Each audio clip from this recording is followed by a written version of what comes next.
That's right about your father's inheritance. Emily and I will take over all the remaining assets. My mother told me right after my father's funeral. To be honest, I had no intention of discussing the inheritance on the day my father passed away. However, Emily eagerly pushed the conversation forward with sparkling eyes. There's a will too. Look, Emily continued, proudly displaying the document. Just after Dad went to the hospital, Mom and I visited his room and had him write this. Dad immediately agreed to leave neither inheritance nor anything to you, sis. Dad did that? I asked, stunned. Yeah, he did, even though he always relied on you. I know it's harsh. It's pitiful for you, isn't it? But of course, Dad always found me more affable and favored me, Emily said smugly. No way, I started, but my mother cut in gleefully. You who have no job, we have no intention of giving you a single penny from the inheritance. We'll be enjoying a trip abroad, so prepare to leave this house by the time we return. Wait, how can I accept this? Why would such a thing happen? I tried to speak, but Mom and Emily retorted coldly. Be quiet. It's impossible for you to get anything from us now. Now that Dad's gone, we can finally act freely. Your role here is done, so leave immediately. All the sacrifices I'd made for Dad, all I'd done for him, and this was the result. How cruel. Giving everything for such an ungrateful father was pointless, even if I wished for their help. Now it's too late. Hearing those words, any remaining familial feelings toward my mother and Emily disappeared entirely. I couldn't accept what they said about my father, whom I deeply respected. Without expressing all I wanted to say to my mother and Emily, I calmly responded, I understand. I can't stay with you two any longer. I'll gladly leave. With that, I left my childhood home. My name is Ashley. I have a sister, Emily, who's 4 years younger than me. We're a family of 4 with our 2 parents. Emily's personality is similar to our mother's. She's affable but sometimes lazy. She often teased my father and me, who have more sincere personalities. Our mother, having a temperament like Emily's, felt especially fond of her. When we were children, it was evident she favored Emily over me.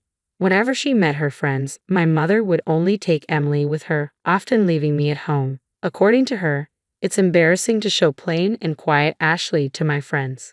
On the other hand, my mother was very proud of Emily, who was friendly and loved by everyone. Even with such a mother and sister, the reason I could live my days positively was because of my father. He valued my sincerity and loved Emily equally. I deeply appreciated and loved my father's fair attitude.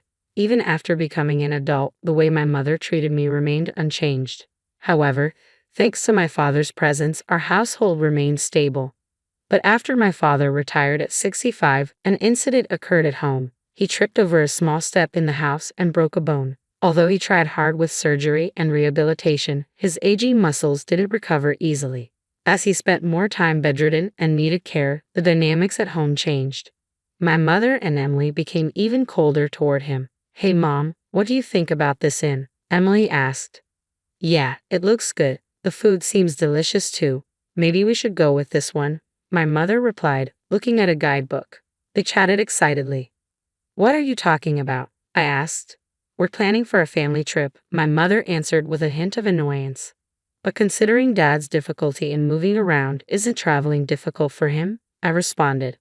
Emily smiled and said, well, we're not thinking of bringing him in the first place. We plan to leave him at home. That's cruel. It would be hard for him if he's left alone. If Dad's not joining, I will stay home with him, I said. My mother and Emily just smiled at each other. Then my mother said, that's fine too. If that's the case, Emily and I will just go by ourselves. Whether you two come or not is up to you, but since it's a family trip, we'll be using money from Dad's bank account. A quick glance at the guidebook revealed they had chosen a room meant for just 2 people. It was clear they had never intended to bring either my father or me along. After that, my mother and Emily frequently went out by themselves, staying at high-quality inns and dining at reputed restaurants. It was as if neither my father nor I existed in the house. I kept an eye on their actions from a distance, trying to finish my work as quickly as possible to take care of my father. When I couldn't handle everything alone, I sought help from care services for tasks like bathing assistance or accompanying my father on short walks around the neighborhood. On days when I had to work overtime, I asked my mother and Emily to look after my father, but they avoided the responsibility. Ashley, I came to help with the bath. But is there no one at home today? Upon receiving this notification from the care service staff, I quickly called my mother and Emily. Despite having informed them of the staff's visit in advance, they had left my father alone and gone out. When they finally returned home, I confronted them, but there was no apology. The staff are professionals, right? It's okay even if we aren't there. Dad is an adult. He'll be fine being left alone. We don't want our time taken up caring for him like you do, they said, genuinely believing they were doing nothing wrong. I realized I couldn't rely on them and decided that taking care of my father was my responsibility. I juggled work and caregiving. The daily grind was far from easy, especially since neither my mother nor Emily showed any concern or understanding. My father's condition worsened as the days went by. He spent more time seated than walking and ate much less. As the 9th year of caring for my father approached, I became increasingly concerned about how frail he looked when I took him to the hospital. I was hit with a shocking diagnosis. Your father has advanced cancer. It can't be, I thought, realizing that we might not have much time left with him. Determined to support him in his final days, I quit my job to care for him full-time. I knew I had to tell my mother and Emily. The reactions were unexpected. When I informed them about his condition, my mother commented, "Really? He never drank or smoked. It's unfortunate that such a sincere person ended up with cancer." Emily, with a stunned expression, said, "I can't believe you'd give up your job to take care of Dad. I'd never make that choice." I thought they would be concerned about him, but they showed no signs of it at all. I was honestly surprised by their indifference, as if it was someone else's business. In the end, the two of them only visited him at the hospital for a short time and never really came to pay a proper visit. I supported him daily during his chemotherapy treatments. Despite our best efforts, we couldn't stop the cancer's progression, and half a year later, he passed away. The days after the diagnosis went by in a blur. Upon hearing of his death, my mother and Emily started a private discussion and left me to arrange the funeral on my own. They disappeared somewhere, leaving me with no time to mourn my father, as I had to handle the funeral arrangements alone. As the funeral began, my mother appeared and began to deliver the chief mourner's speech. Despite having done nothing, she put on a face for the public. I was irritated by her behavior, but the funeral proceeded smoothly. Worn out as I headed home, I was invited to the living room by my mother and Emily, who had already returned, saying they had something to discuss. Without any consideration for my exhaustion, my mother abruptly declared, "Regarding your father's inheritance, Emily and I will inherit this house and all other assets." Frankly, I wasn't in the mood to discuss inheritance on the very day my father passed away. However, Emily eagerly chimed in, "We even have a proper will. Look," she proudly presented a document and began to explain. "Right after Dad was admitted to the hospital, Mom and I visited him and had him sign this. It states that you won't inherit anything." Dad agreed to it immediately. "Dad did?" I asked in disbelief. With a smirk, Emily said, "After all the help you provided, it's so cold, right? Maybe Dad in the end preferred me over his too serious elder daughter." "That's impossible," I began, but my mother interrupted with an inappropriate grin. "Clearly Emily is more adorable. Though your father always stayed home and had no hobbies, he surely saved a lot. Mom even quit her job because of the inheritance, and I took some time off work to enjoy it for a while," Emily added. Before I could respond, the two of them continued their conversation. My mother then told me, "You, who have no job, won't get a penny from the inheritance. We plan to enjoy a vacation abroad for a while, so you should leave this place by then," my mother declared. I hurriedly countered, "Wait a minute, do you genuinely believe what you're doing is right? If that's the case..." Without waiting for me to finish, both my mother and Emily firmly responded, "Shut your mouth. It's a waste of time trying to take the inheritance from us. With your father gone, we'll do as we please. Your role here is done. Please leave this house promptly." To think that after all I sacrificed for Dad, this is what I get. There was no need to go to such lengths for such an inept father. It's pointless to regret and think about it now. Hearing those words, any remaining bond I felt for my mother and Emily was completely severed. I couldn't forgive them for speaking that way about my beloved father. Holding back what I wanted to say, I calmly told them, "I understand your thoughts. From now on, I can't imagine living together with you two. I'll gladly leave." Despite their initial surprise at my acceptance, the two soon smiled smugly together. "Good to know. Once you leave this house, never rely on us again. Our relationship ends here. Whatever happens to you, we want no part in it. Don't even think of contacting us." Receiving this intense sentiment from my mother, I packed only my essentials and left the house. A few days after the inheritance discussion, something unexpected happened. I received a call from my mother. My mother, who had claimed she would cut off contact with me, was suddenly on the phone, confronting me angrily. "What have you done? Where has all the money from your father's account gone? Why are you suddenly calling? Didn't you say you wouldn't contact me?" "Silence. This is an emergency. Return your father's savings immediately." "What are you talking about? I left the passbook at the old house. I have no way of accessing it after I left. But the money in the account is definitely gone. Such a significant amount of his savings couldn't have disappeared so suddenly. I found it suspicious when you managed to move out so quickly without a job," she snapped, assuming I had squandered my father's money. "Mom, hadn't you ever checked the account balance before?" "Huh? I haven't bothered with such things." "I see. If you had, you would have noticed that Dad's savings weren't that much to begin with." "What do you mean? His savings were? Where did his retirement money go?" "We used it for our wedding ceremony and the new house." "Wedding? New house? I have no idea what you're talking about." I had been in a romantic relationship with a man named Sean, who was in charge of the caregiving service for my father. Our relationship started through our mutual care for my father. I had told my father about my relationship with Sean soon after we began dating. Sean proposed, but at that time, I was overwhelmed with caregiving and work responsibilities and couldn't make a decision. Upon learning the truth, my father had said, "Care for yourself more than me. I want you to have a happy marriage," my father had said, cheering me on despite my hesitations. He even started helping with the wedding venue selection and looking for a new place to live. We had reserved a wedding date for the following year and even signed a contract for a new apartment that my father liked. This all happened 6 months before we found out that he had terminal cancer. As a gesture of gratitude, my father covered most of the costs for the wedding and the new apartment. That was the reason for the decrease in the account balance. Hearing the turn of events, my mother's voice trembled. She was clearly shaken. So there wasn't any inheritance for us to inherit in the first place. Primarily just the family home, but given its location, we shouldn't expect a high selling price, I replied. Emily, having overheard the conversation, snatched the phone from my mother in panic. "Wait, so the financial assistance for your wedding is much more than the inheritance for Mom and me?" "That seems to be the case. Dad knew about my marriage and me leaving the house, so maybe he didn't see a problem in leaving the family home to both of you. He might have used a significant amount for me and intended the inheritance to compensate for that. Could it be that the reason you quit your job was because your marriage had been decided upon?" Emily asked. "That's right. Sean is also involved in investment activities and is financially stable. He wanted me to become a full-time housewife. Also, I thought if I resigned early, I could focus on taking care of our father." "I can't believe it. Why did you keep the news about your marriage and the savings a secret from us?"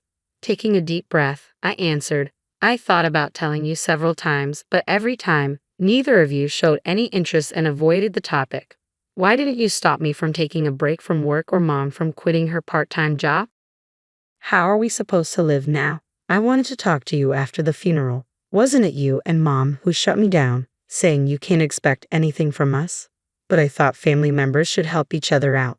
Family. When I was swamped with work and caregiving, you were out having fun, neglecting Dad. How can I think of someone who said such mean things as family? Don't just say whatever is convenient for you." Shocked and lost for words, Emily was taken aback. Afterward, my mother pleaded with me, "Ashley, the truth is, I've already paid for the trip. I also made various purchases expecting the inheritance, so now I have no savings left." "So what about it? I've already quit my part-time job, right? If we don't get any inheritance money, we won't have any money for next month. So until I find a new job, I hope you can lend us some. When you kicked me out of the family home, didn't you say you'd never come to me again? That our relationship was over? That you wouldn't interfere with whatever happens to me in the future? About that, neither of you ever helped when Dad and I were going through tough times. Now, when you're in trouble, you want to rely on me. That's incredibly brazen. But if you don't help us now, what will we do?" Without waiting for my mother to finish, I ended the call and blocked their numbers. I was utterly disgusted by my mother and sister, who only claim to be family when they're in trouble. I decided to distance myself from these two. Later on, I heard from various people that although my mother and Emily had canceled their trip, since it was a last-minute cancellation, they couldn't get a refund. They'd been barely scraping by, asking friends and relatives for money. They had to sell their house, but as I expected, they didn't get as much as they hoped with the initial expenses for a new place. With hardly any money left after selling their house and covering moving costs, Emily returned to work. However, because she had asked her colleagues for money, her relationships at work became strained. She had planned to leave her job soon after finding a good partner. But because of the situation, that partner, as well as other men, distanced themselves. Her friends, too, kept their distance. My mother tried to find another part-time job, but her previous workplace had already hired someone else. Due to her age, her job opportunities were limited. She's been working diligently, facing complaints from younger colleagues. Currently, they manage their living expenses with my mother's meager part-time salary and Emily's earnings, slowly repaying their debts. Both of them seem worn out. As for me, I was able to have a small wedding at the venue my father chose.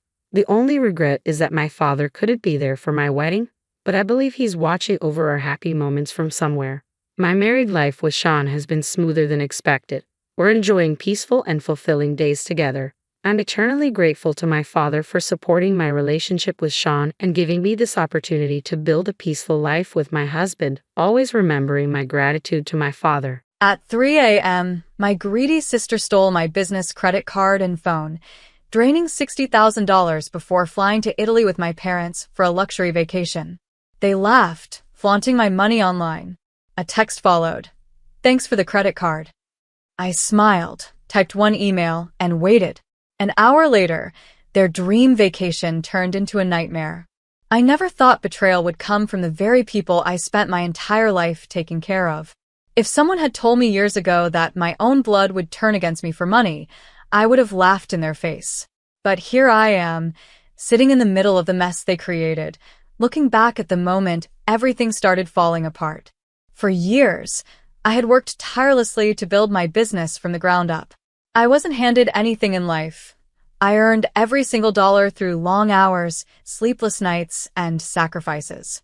I built a name for myself in the business world, expanding my brand and making sure I secured a future where I would never have to struggle again. But despite my success, I never turned my back on my family. My elder sister, Olivia, had never been the responsible type. At 38, she had no job, no ambition, and no sense of accountability. Still, I made sure she was taken care of.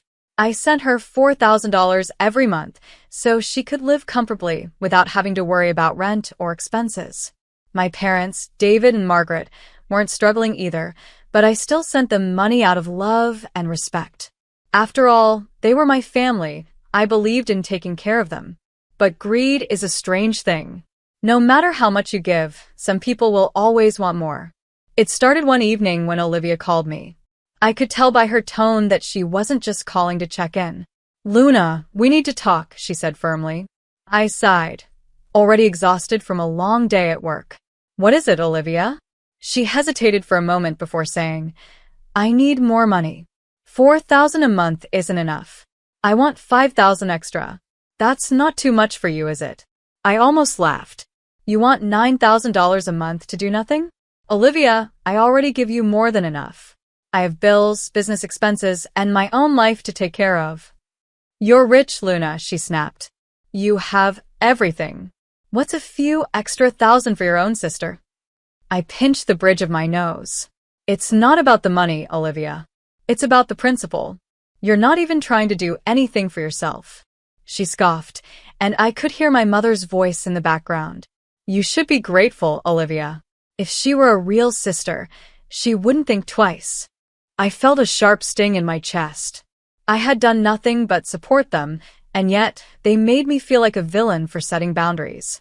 "I'm sorry," I said, my voice firm, "but I'm not giving you any more money. I've done enough." Olivia didn't argue. She just went silent for a few seconds before saying, "Fine." Then she hung up. I didn't think much of it at the time. I assumed she was just upset and would get over it in a day or two.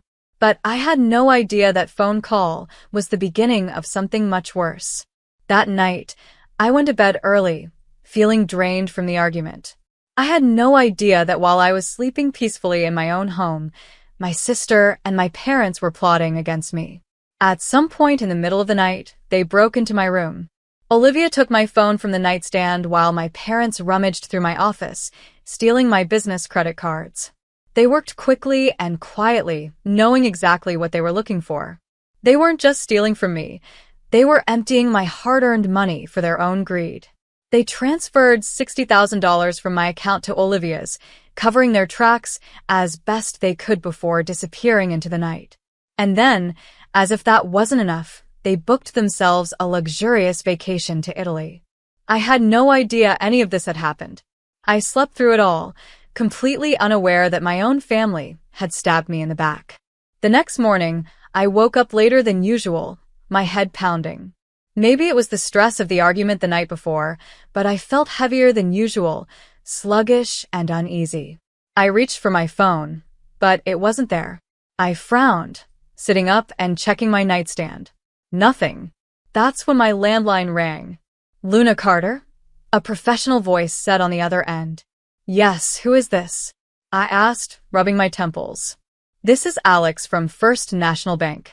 We're calling regarding several large transactions made from your business account overnight." My stomach dropped. "What transactions?" "Multiple transfers were made, totaling $60,000, the banker explained. "We noticed that they were directed to an account under the name Olivia Carter.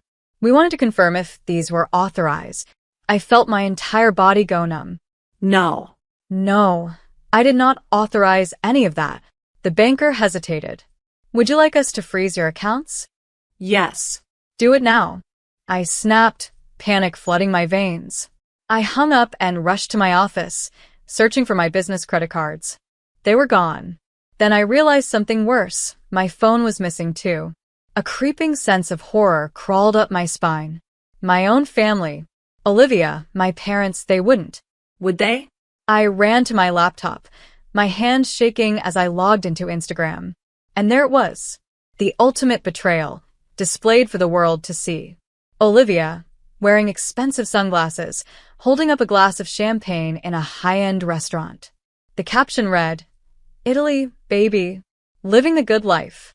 Thanks for the upgrade, Luna." My breath caught in my throat. I scrolled down, seeing pictures of my parents at a luxury boutique, smiling like they had won the lottery. Expensive hotels, fine dining, shopping sprees, it was all there. They didn't just steal from me. They were celebrating it. Then, as if to twist the knife deeper, a text message popped up on my laptop screen. "Olivia, thanks for the credit card, sis. Wish you were here." Not really. I felt rage boil inside me. They thought they could do this to me and walk away without consequences. They thought I was weak. They had no idea who they were messing with. I took a deep breath, my jaw tightening as I grabbed my landline phone. First, I called my lawyer. Then I called the police. I wasn't just going to get my money back. I was going to make them pay. And this time, there would be no second chances. I sat there, my fingers gripping the phone so tightly my knuckles turned white. My heart was pounding, my breath uneven, but my mind had never been clearer. They thought they could get away with this. They thought I would sit back and let them enjoy the fruits of my hard work while I suffered in silence. They were wrong. The first call I made was to my lawyer, James Wright.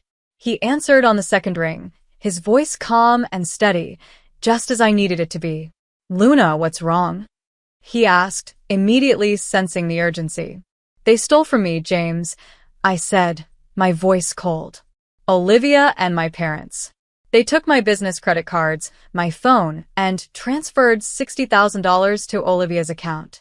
They're in Italy right now, spending my money, flaunting it on social media like it's a game." There was a pause, then a low sigh. "That's serious. Do you have proof?" I nearly laughed at the absurdity of the question.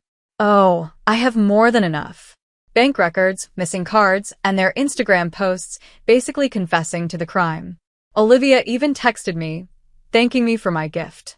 "That's more than enough to take legal action," he said, his tone firm. "First, we'll freeze Olivia's bank account. Then we'll move forward with fraud charges." I'll also notify the federal authorities since the crime involves international transactions. This won't just be a civil case, Luna. They could face criminal charges. I exhaled, finally feeling a sliver of control returning. Good. Do whatever it takes. Understood, James said. One more thing. I need you to stay calm. Don't reach out to them.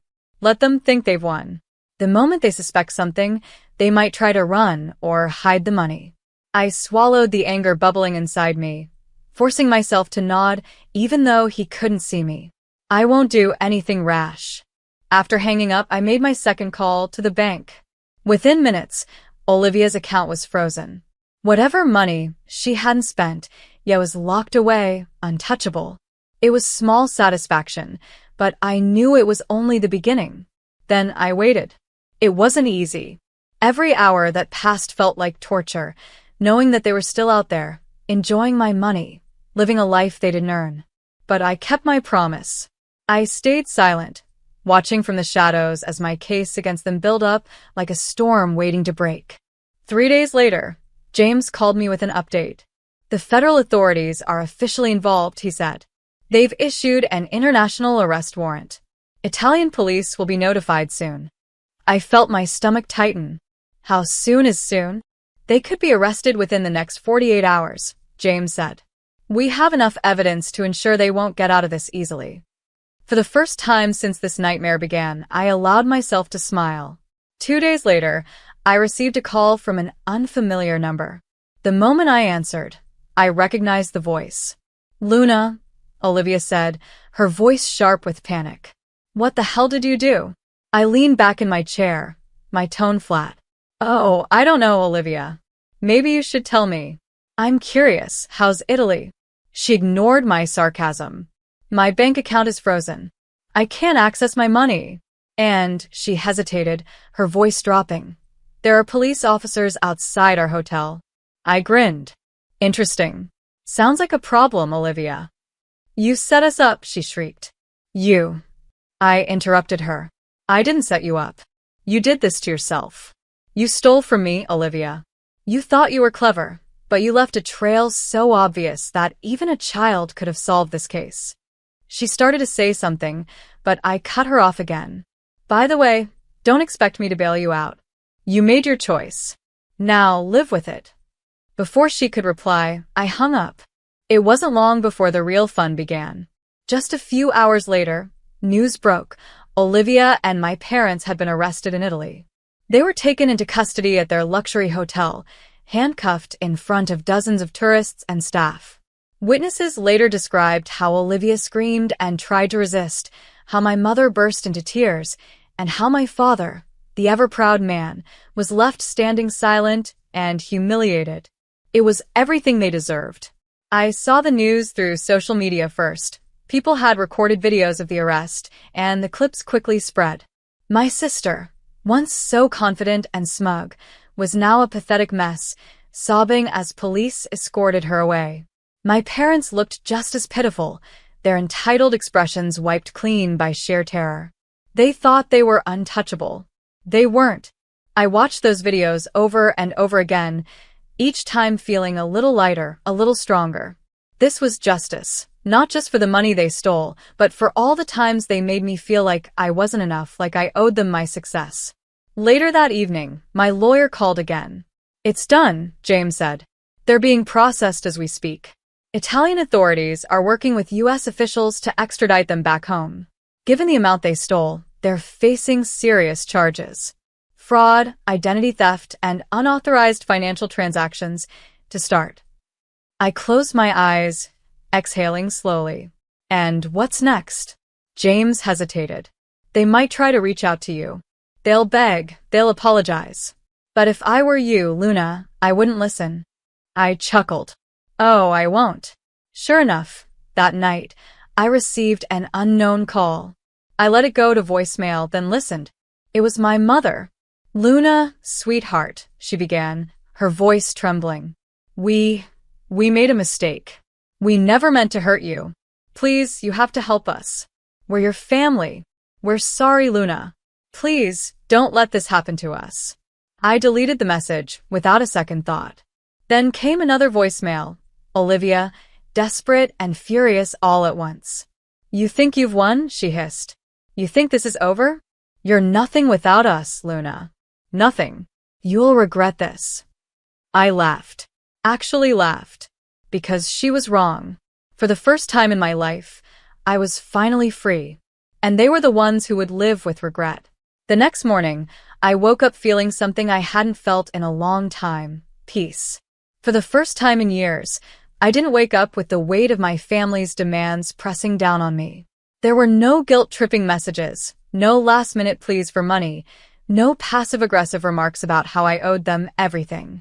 No. This time, they were the ones scrambling, and I was the one watching from a distance. I poured myself a cup of coffee and sat by the window, letting the warmth sink into my hands as I stared at the city skyline. I replayed Olivia's voicemail in my head, her voice switching from desperate to venomous in a matter of seconds. She was furious that I had done this to her, as if she hadn't done it to herself. They thought they could steal from me, humiliate me, and walk away untouched. They underestimated me. I checked my phone, scrolling through the latest updates from my lawyer. James had sent me a brief report. Olivia and my parents were still in custody, facing multiple charges. Fraud, identity theft, and unauthorized financial transactions. It was all there in black and white. They wouldn't be getting out anytime soon. A part of me expected to feel guilty. This was my family, after all. But as I stared at their mugshots, all I felt was satisfaction. Olivia's face was contorted with anger, my mother looked like she had been crying, and my father, well, for once in his life, he had nothing to say. I went about my day like normal, checking in with my business, meeting with my team, and continuing to live my life without them. But in the back of my mind, I knew they weren't done trying. They would reach out again. They would try to manipulate me just like they always had. And I was right. Later that evening, my phone rang. This time, it was an international number. I let it go to voicemail. A minute later, I had another message waiting. I sighed, pressing play. It was my mother again, her voice shaky. Luna, we've been in here for days. We can't stay in here, honey. It's awful. Olivia is losing her mind. Your father hasn't spoken in hours. Please, please, just drop the charges. We're your family. We made a mistake, but we didn't mean to hurt you. I stared at the phone, my expression blank. I had heard it all before. The pleas, the fake remorse. They weren't sorry for what they did. They were sorry they got caught. A few minutes later, another voicemail. This time, it was Olivia. You think you're so smart, don't you? She spat, her voice full of venom. You think you've won? You're pathetic, Luna. You're just a miserable, selfish B*TCH who's too greedy to help her own family. Enjoy your little victory while you can. Because one day you'll need us. And when that day comes, we won't be there. I laughed. As if I ever needed them. I didn't respond. I didn't call back. Instead, I forwarded both voicemails to James. They're getting desperate, he said when he called me later. Which is a good thing. It means they know they're out of options. What happens next? I asked. The charges are moving forward, he explained. They'll be extradited back to the US soon. Olivia's bank account is still frozen, and the money will be returned to you. But they're facing serious legal consequences. If convicted, they could be looking at several years in prison. I exhaled, feeling the tension in my body slowly unwind. Good. They might try to negotiate, James warned. Their lawyers could offer a plea deal in exchange for a reduced sentence. It's up to you if you want to accept it. I thought about it for a moment. A plea deal would mean less time behind bars for them, but it would also mean they admitted to their crimes. I want them to pay, I said finally. But I don't want this dragging on for years. If a plea deal guarantees they face consequences, I'll consider it. James agreed to handle it. And so I waited. A few days later, the call came.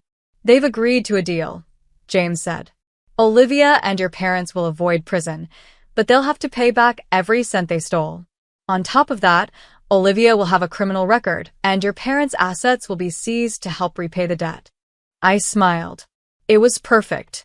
My family had spent their entire lives using me as their personal bank. Now, they would spend the rest of their lives struggling to pay me back. It was poetic justice. That night, I received one final voicemail. It was my father this time, his voice heavy and tired. "Luna," he said, "we lost everything. Your mother is devastated. Olivia, I don't even recognize her anymore. This isn't what we wanted." I listened, waiting for him to say what I already knew was coming. "We were wrong," he admitted. "We should have never taken from you. But you have to understand, we thought you would always be there for us. We thought family meant something." I closed my eyes, shaking my head. Family did mean something. But not this. Not betrayal. Not greed. Not entitlement. I deleted the message. I had nothing left to say to them.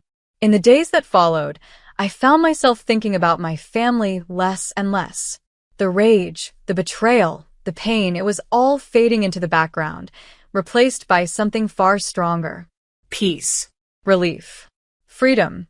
For years, I had convinced myself that I needed them. That no matter how much they used me, manipulated me, or made me feel like I was never enough, I had to hold on. Because they were my family. Because that's what family does. But family doesn't steal from you. They don't lie. They don't treat you like an ATM, and they don't celebrate your downfall when you finally say enough. I was done with them. I spent the next few weeks rebuilding my life on my own terms. I redecorated my apartment, changing everything that reminded me of them. I took a vacation, a real one, not stolen, not filled with guilt. I worked on my business with more energy than I had in years, focusing on me for the first time in a long time. Meanwhile, Olivia and my parents were struggling. The plea deal had forced them into a new reality, one where they had to pay back every cent they stole. Olivia had lost her fancy apartment, my parents' retirement funds were drained, and whatever luxury they had once enjoyed was gone. Occasionally, I would hear updates through mutual acquaintances. Olivia had tried to find a job, but with a criminal record, no company wanted to take a risk on her. My mother had been completely humiliated within her social circle, no longer able to brag about her successful daughters when everyone knew she had stolen from one. My father, always so proud, had withdrawn completely, his ego shattered beyond repair. They had built their lives on my success. Now that I was gone, they had nothing. I never answered their calls again. I never responded to their texts. Even when they tried to send messages through friends, "Luna, they're struggling. Maybe you should let it go." I refused to entertain it. Let it go? After what they did? No. They had made their choices. Now they had to live with them. A month later, my lawyer, James, called with a final update. "They've started making payments," he said, amusement in his voice. "It's slow, but it's happening. They'll be repaying you for years at this rate." I smirked. "Good. I doubt they'll ever recover fully," James added. "They relied on you too much, and without your money, their lifestyle collapsed. But you came out of this stronger, Luna. Not a lot of people could have handled this the way you did." I smiled, leaning back in my chair. I guess I just finally realized my own worth. The truth was, I didn't need revenge anymore.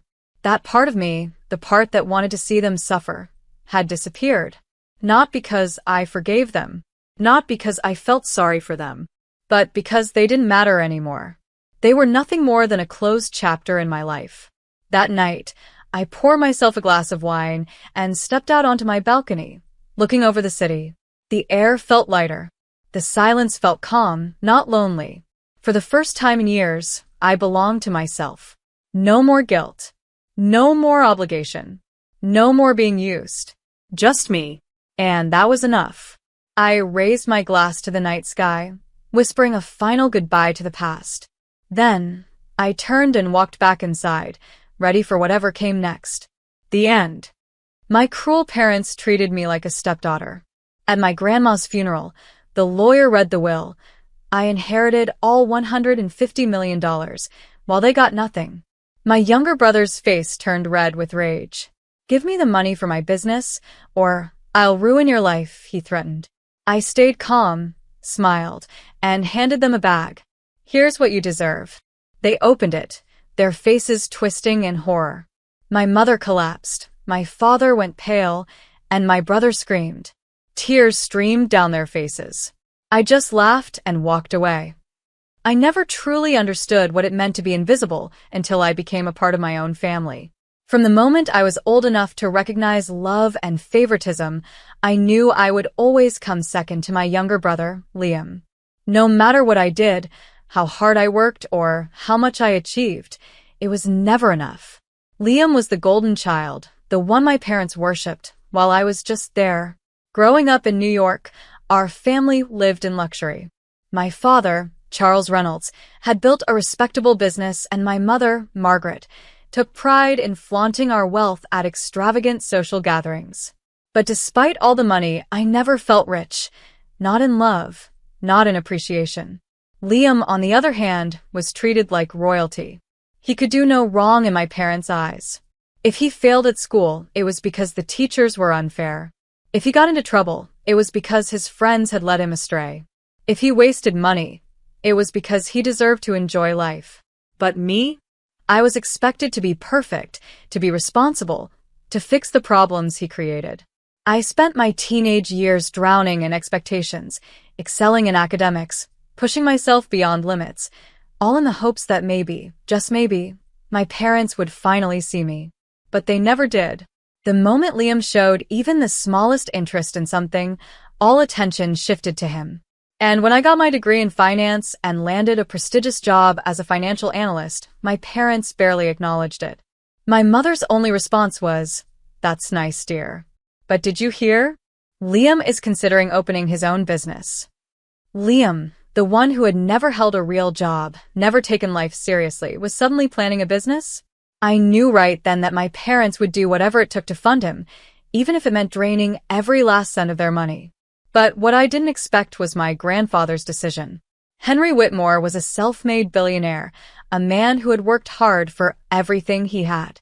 Unlike my parents, he never believed in handing out wealth to those who didn't earn it. He had always been kind to me, a quiet support system in a family that barely acknowledged my existence. When he passed away, I mourned him deeply, but nothing could have prepared me for the news that followed. In his will, my grandfather left his entire $150 million fortune to me. Not a cent to my parents. Not a penny to Liam. Everything was mine. The moment the lawyer announced it, the room fell into a deafening silence. My mother turned pale, my father clenched his fists, and Liam looked at me like I had stolen something from him. His face twisted in disbelief and rage, as if the very idea that I was worthy of such an inheritance was absurd. "This has to be a mistake," my father muttered, his voice dangerously low. "Dad wouldn't do this." But he had. He had seen what I had gone through, he had recognized my efforts, and in his final act, he had chosen me over them. For the first time in my life, I felt like I was finally seen. Of course, my parents weren't going to accept this. They didn't yell, didn't throw a fit, not right away. Instead, they played their roles perfectly. My mother wept, talking about how the family was in deep financial trouble, how the business had suffered losses, how my father was struggling. "Barbara, we're drowning," she pleaded, her voice trembling. Liam's business plans were our last hope. Liam didn't speak at first. He just stared at me with cold, calculating eyes. And then, in the softest voice I had ever heard him use, he said, "You wouldn't abandon your own family, would you?" And just like that, I fell into their trap. I had spent my entire life trying to win my parents' love, to prove that I was worthy of their affection. So when they begged me for help, I convinced myself that this was my chance. Maybe this time, if I did the right thing, they would finally love me the way they loved Liam. So I gave in. I handed over the entire inheritance, believing every word they said about financial troubles and drowning debt. I signed away every last dollar, thinking I was saving my family. And for a brief moment, I thought I had done the right thing. But that illusion shattered quickly. Months passed and nothing changed, except for the fact that my parents and Liam were richer than ever. They bought new mansions, sports cars, designer clothes, taking lavish vacations while I continued working day and night, struggling to build my own life. There was no debt, no financial struggle. They had lied to me. The final blow came when I overheard a conversation between Liam and one of his shady business associates. He had been laundering money through illegal real estate deals, making dirty profits while pretending to be a struggling entrepreneur. He had used my inheritance as a cover for his crimes, and my parents had willingly played along. That was the moment I realized I wasn't their daughter. I was their pawn. Rage simmered inside me, deeper than I had ever felt before. I had spent my life trying to earn love from people who saw me as nothing more than a financial asset. And I was done. That night, I made a decision. I was going to take everything back. I didn't care what it took, didn't care what lines I had to cross. Liam stole from me. My parents used me. And now it was my turn to play the game. So I packed my bags, left the house, and never looked back. I knew they wouldn't stop me. Not until they needed more money. And when that moment came, they would learn the truth. The daughter they ignored, the one they manipulated and stole from, she wasn't weak anymore. She was coming for them. Walking away from my family should have felt liberating, but in the beginning, it felt like I had lost everything. For years, I had allowed myself to believe that if I just kept giving, if I kept proving my worth, they would finally love me the way they loved Liam. But that was nothing more than a fantasy. The reality was harsh. I had been used, manipulated, and discarded the moment I had nothing left to give. I moved to Los Angeles, determined to rebuild my life from scratch. With my experience as a financial analyst, I found a good job, one that paid well enough to support me. But even as I tried to move forward, the anger never left me. Every time I thought about the millions I had handed over so blindly, about the lies, the deceit, the betrayal, it burned inside me. And the more I thought about it, the more I realized I couldn't let them get away with it. Liam had built his empire on fraud and corruption, using my inheritance to fund his illegal activities. My parents had enabled him, spending my grandfather's money like it was their personal reward for years of neglecting me. And they had laughed behind my back, celebrating their victory while I struggled. No. They weren't going to walk away unscathed. I started with research. If I was going to destroy them, I needed to understand exactly how deep their corruption ran. I had a few contacts from my years in finance, people who had seen firsthand the dirty side of business. Through them, I found out Liam's real estate ventures were more than just risky investments. He was involved in money laundering, tax evasion, and shady land deals with criminal organizations. That was all I needed to hear. I reached out to Detective Morgan, a private investigator with a reputation for exposing financial fraud. He was skeptical at first, but when I provided him with the initial documents I had gathered, he took immediate interest. "You're telling me your brother has been using your inheritance as a front for laundering money?" he asked, flipping through the files. "Yes," I said, my voice steady.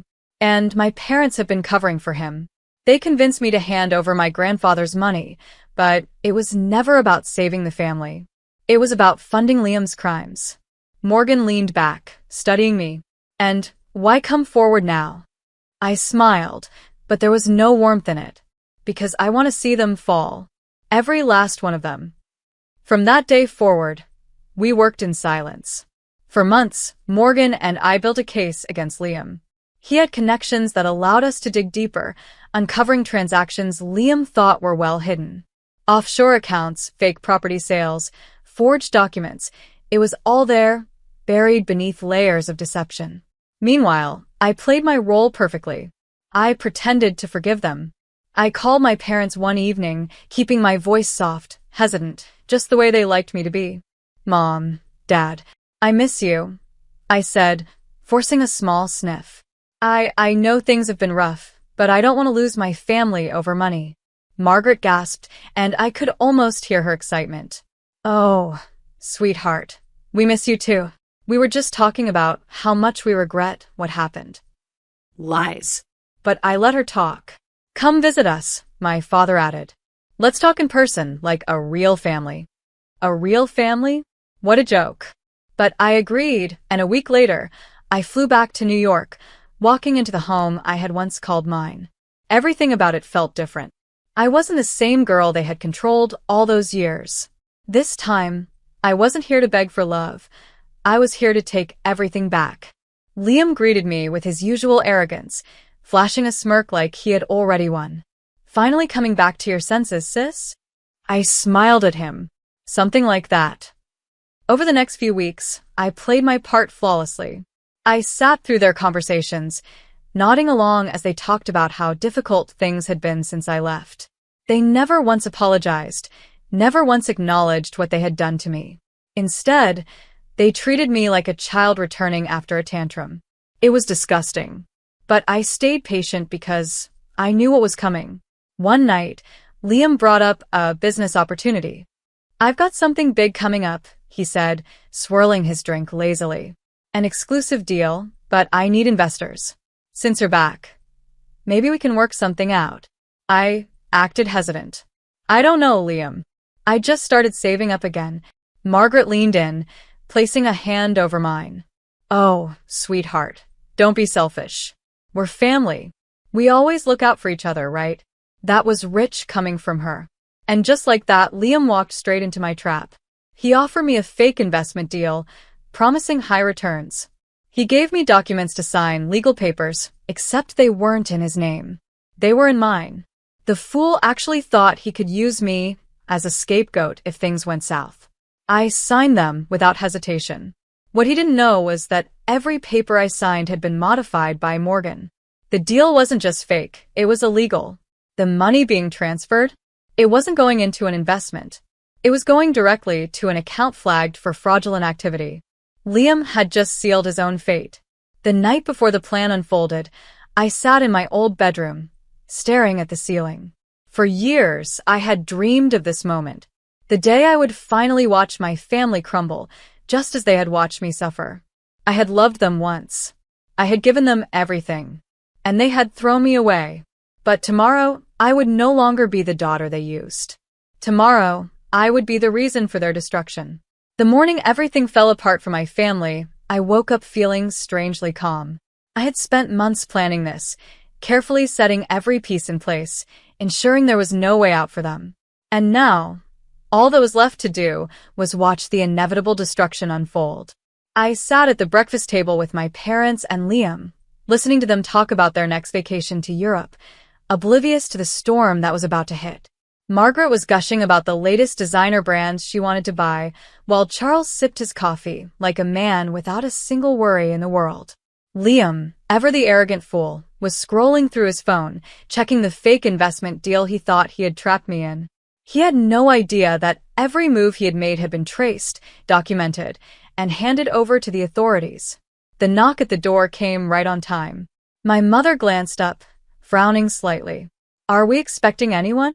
Charles barely looked up. "Probably another delivery." It wasn't a delivery.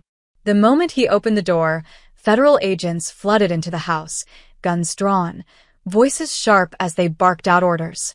"Liam Reynolds, you are under arrest for fraud, money laundering, and tax evasion." Liam's chair scraped against the floor as he jumped up, his face pale, his arrogance crumbling in an instant. What the hell is this?" Agents swarmed in, pinning him against the wall, slapping cuffs onto his wrists. My mother screamed, rushing forward, but another officer stopped her. "Ma'am, stay where you are." "What's happening? This must be some mistake." My father's voice cracked, his usual commanding tone laced with panic.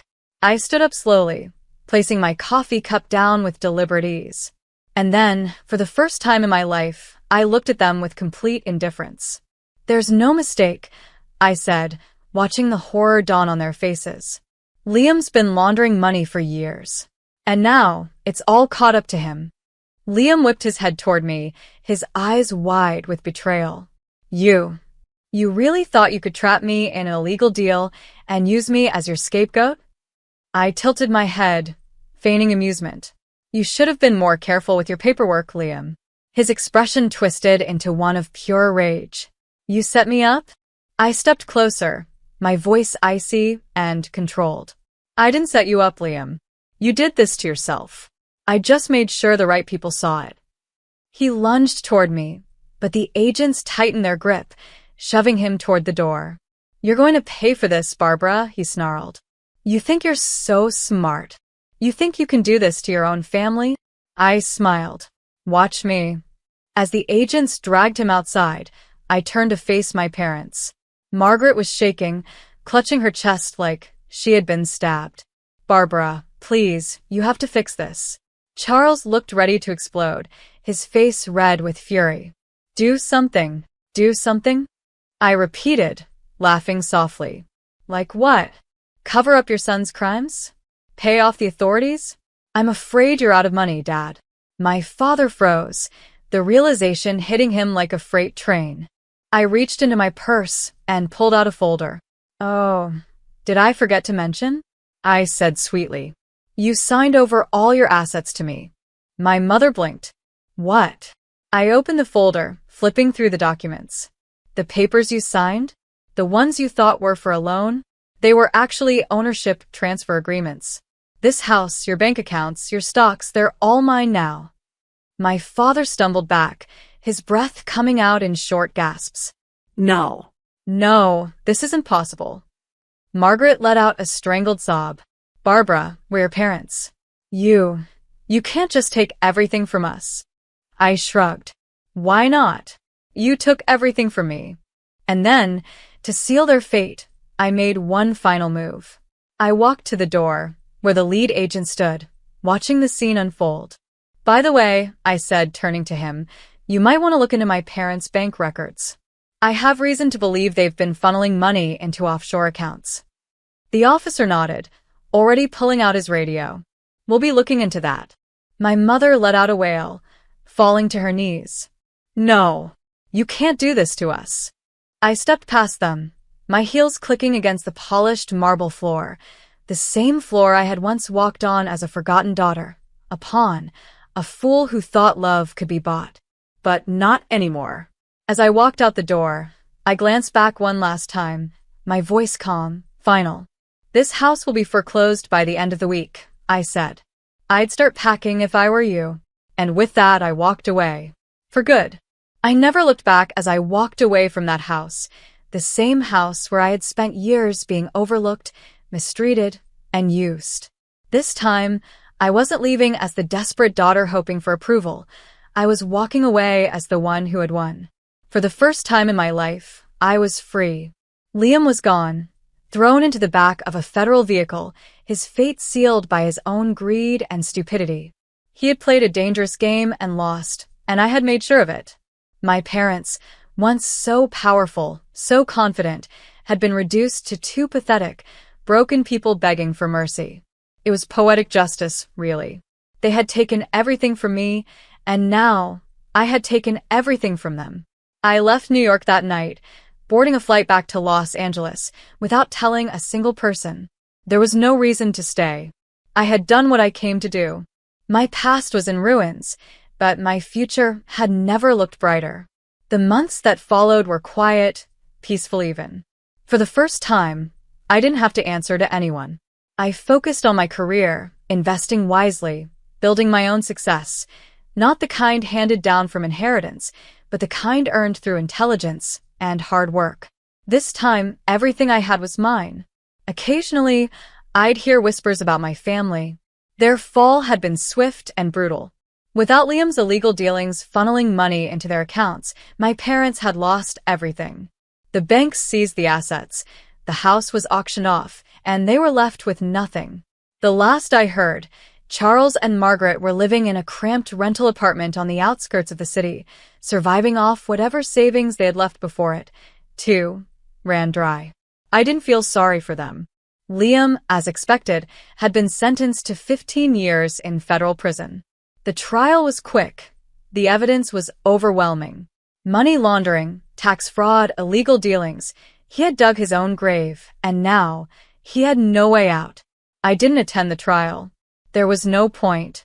I imagined him sitting in his cell, thinking about how the sister he had always mocked and used was the one who destroyed him. I wondered if he regretted it. But knowing Liam, he was probably still blaming me, convinced that I had been the villain in his story. That was fine, because I wasn't his sister anymore. 5 years passed before I saw them again. It wasn't planned. I had long since moved on, built a new life for myself, surrounded by people who actually respected me. I had attended networking events, expanded my business portfolio, and found genuine happiness. I had almost forgotten them, until they showed up. It happened on a rainy evening in Los Angeles. I had just finished a dinner meeting when I heard a voice behind me. Barbara. I turned, slowly, and there they were, Charles and Margaret, barely recognizable. Their once pristine designer clothes were gone, replaced by cheap, worn-out jackets and faded jeans. Margaret's once perfect hair was dull, unkempt. My father, once a man who walked with his head high, now looked old, tired, defeated. I should have felt something. Pity, anger, sadness. But all I felt was nothing. "We need to talk," my father said, his voice hoarse. I crossed my arms. "About what?" Margaret reached out like she was about to touch me, but I stepped back. She had lost that right a long time ago. "Barbara, please," she whispered. We made mistakes. But we're family. We need your help." There it was. The desperation. The last act of a play that had long since ended. I didn't answer right away.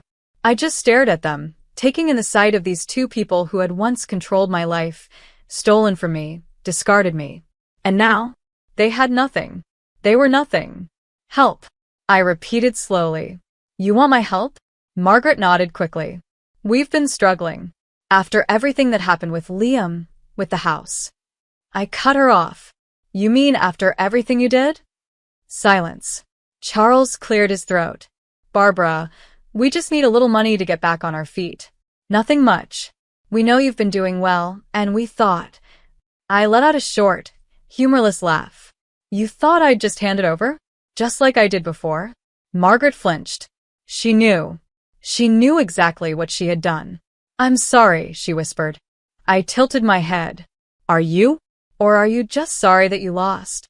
Neither of them had an answer. And in that moment I realized something. They weren't asking for forgiveness. They were asking for another chance to use me. 5 years had passed, but they hadn't changed. They were still the same people, still looking for someone to clean up their mess. And I was still just their last resort. I stepped forward, close enough that they could see the coldness in my eyes. "You made your choices. You gambled with your lives, your money, your son's future, and now you're paying the price." My mother let out a broken sob. "But we're your parents." "No," I said, my voice sharp, final. "You're just two people who happened to give birth to me." The rain poured harder, drenching them as they stood there, waiting, hoping for some sliver of kindness. But I had none left to give. I turned, walking away without another word. I didn't look back. This time, I knew I never would. I never expected my father to leave me with nothing. But when his lawyer read the will, my younger brother, Daniel, sat back and laughed, basking in his victory. He was the chosen one, the sole heir, while I was cast aside like I never existed. But Mom had always warned me, "When the time comes, you'll know where to look." That night, I unlocked the safe she left behind. As I pulled out the papers inside, my brother's smirk disappeared. His laughter turned into sobs, because inside the safe was the one thing that could destroy him forever. I always knew how this would end. Sitting in my father's lawyer's office, listening to the final words of a man who never saw me as enough, I wasn't surprised. I should have been used to it by now, the way my father, William Carter, dismissed me, the way he always made it clear who his favorite child was. Ryan Carter, my younger brother, sat beside me, his arms crossed, his usual cocky smirk plastered across his face. He didn't even try to hide his amusement as the lawyer, Richard Dawson, read the will. "And to my son, Ryan Carter, I leave Carter Enterprises, including all assets, properties, and financial holdings." Ryan barely moved, but I could feel the satisfaction radiating off him. Richard cleared his throat and continued, "To my daughter, Olivia Carter, I leave a small box containing family photographs and personal mementos." Silence filled the room. Ryan let out a quiet chuckle, shaking his head as if this was all just a formality, a joke that played out exactly as expected. "Well, Olivia," he said, leaning back in his chair, "guess Dad really wanted you to have something sentimental, huh?" should make up for, well, everything else. I didn't flinch. I just stared straight ahead, my hands folded neatly in my lap. This moment, this very scene, I had rehearsed it in my head so many times. My father's voice, even in death, still found ways to push me aside, to remind me I was never the child he wanted. Ryan had always been the golden boy, the one who fit the mold. While I chose science, nature, and a life of research, Ryan followed in our father's footsteps: business deals, networking, wealth. He took the job at Carter Enterprises the moment he finished college, while I pursued environmental science, a field my father openly mocked. You know how Dad felt about your career choices, Ryan continued, his voice dripping with false sympathy. I turned to him, meeting his gaze for the first time since we walked into the office. I know exactly how he felt. Richard Dawson cleared his throat again, clearly eager to end this meeting without any drama. If there are no disputes, we can conclude here. I stood up, smoothing my coat. Are we done, Ryan? Ryan shrugged, flashing his perfect, rehearsed smile. Unless you'd like to contest Dad's wishes? I shook my head. No. I got exactly what I expected. And with that, I walked out. The drive home was quiet, the Chicago skyline casting long shadows as the sun dipped lower. My townhouse wasn't anything extravagant, but it was mine, fully paid for, mortgage-free. It was a home I had built for myself, without my father's money, without anyone's approval. As I stepped inside, I headed straight to my office. I knew exactly where it was, the envelope my mother had given me 2 years ago. I had never opened it, never even dared to peek. Wait until after your father is gone, Mom had whispered to me the last time we sat together. Her voice had been weak, her hands frail, but her eyes had been sharp. Promise me, Olivia. I had promised. And now it was time. I unlocked the bottom drawer of my desk and carefully pulled out the thick envelope. My name was written in my mother's elegant handwriting.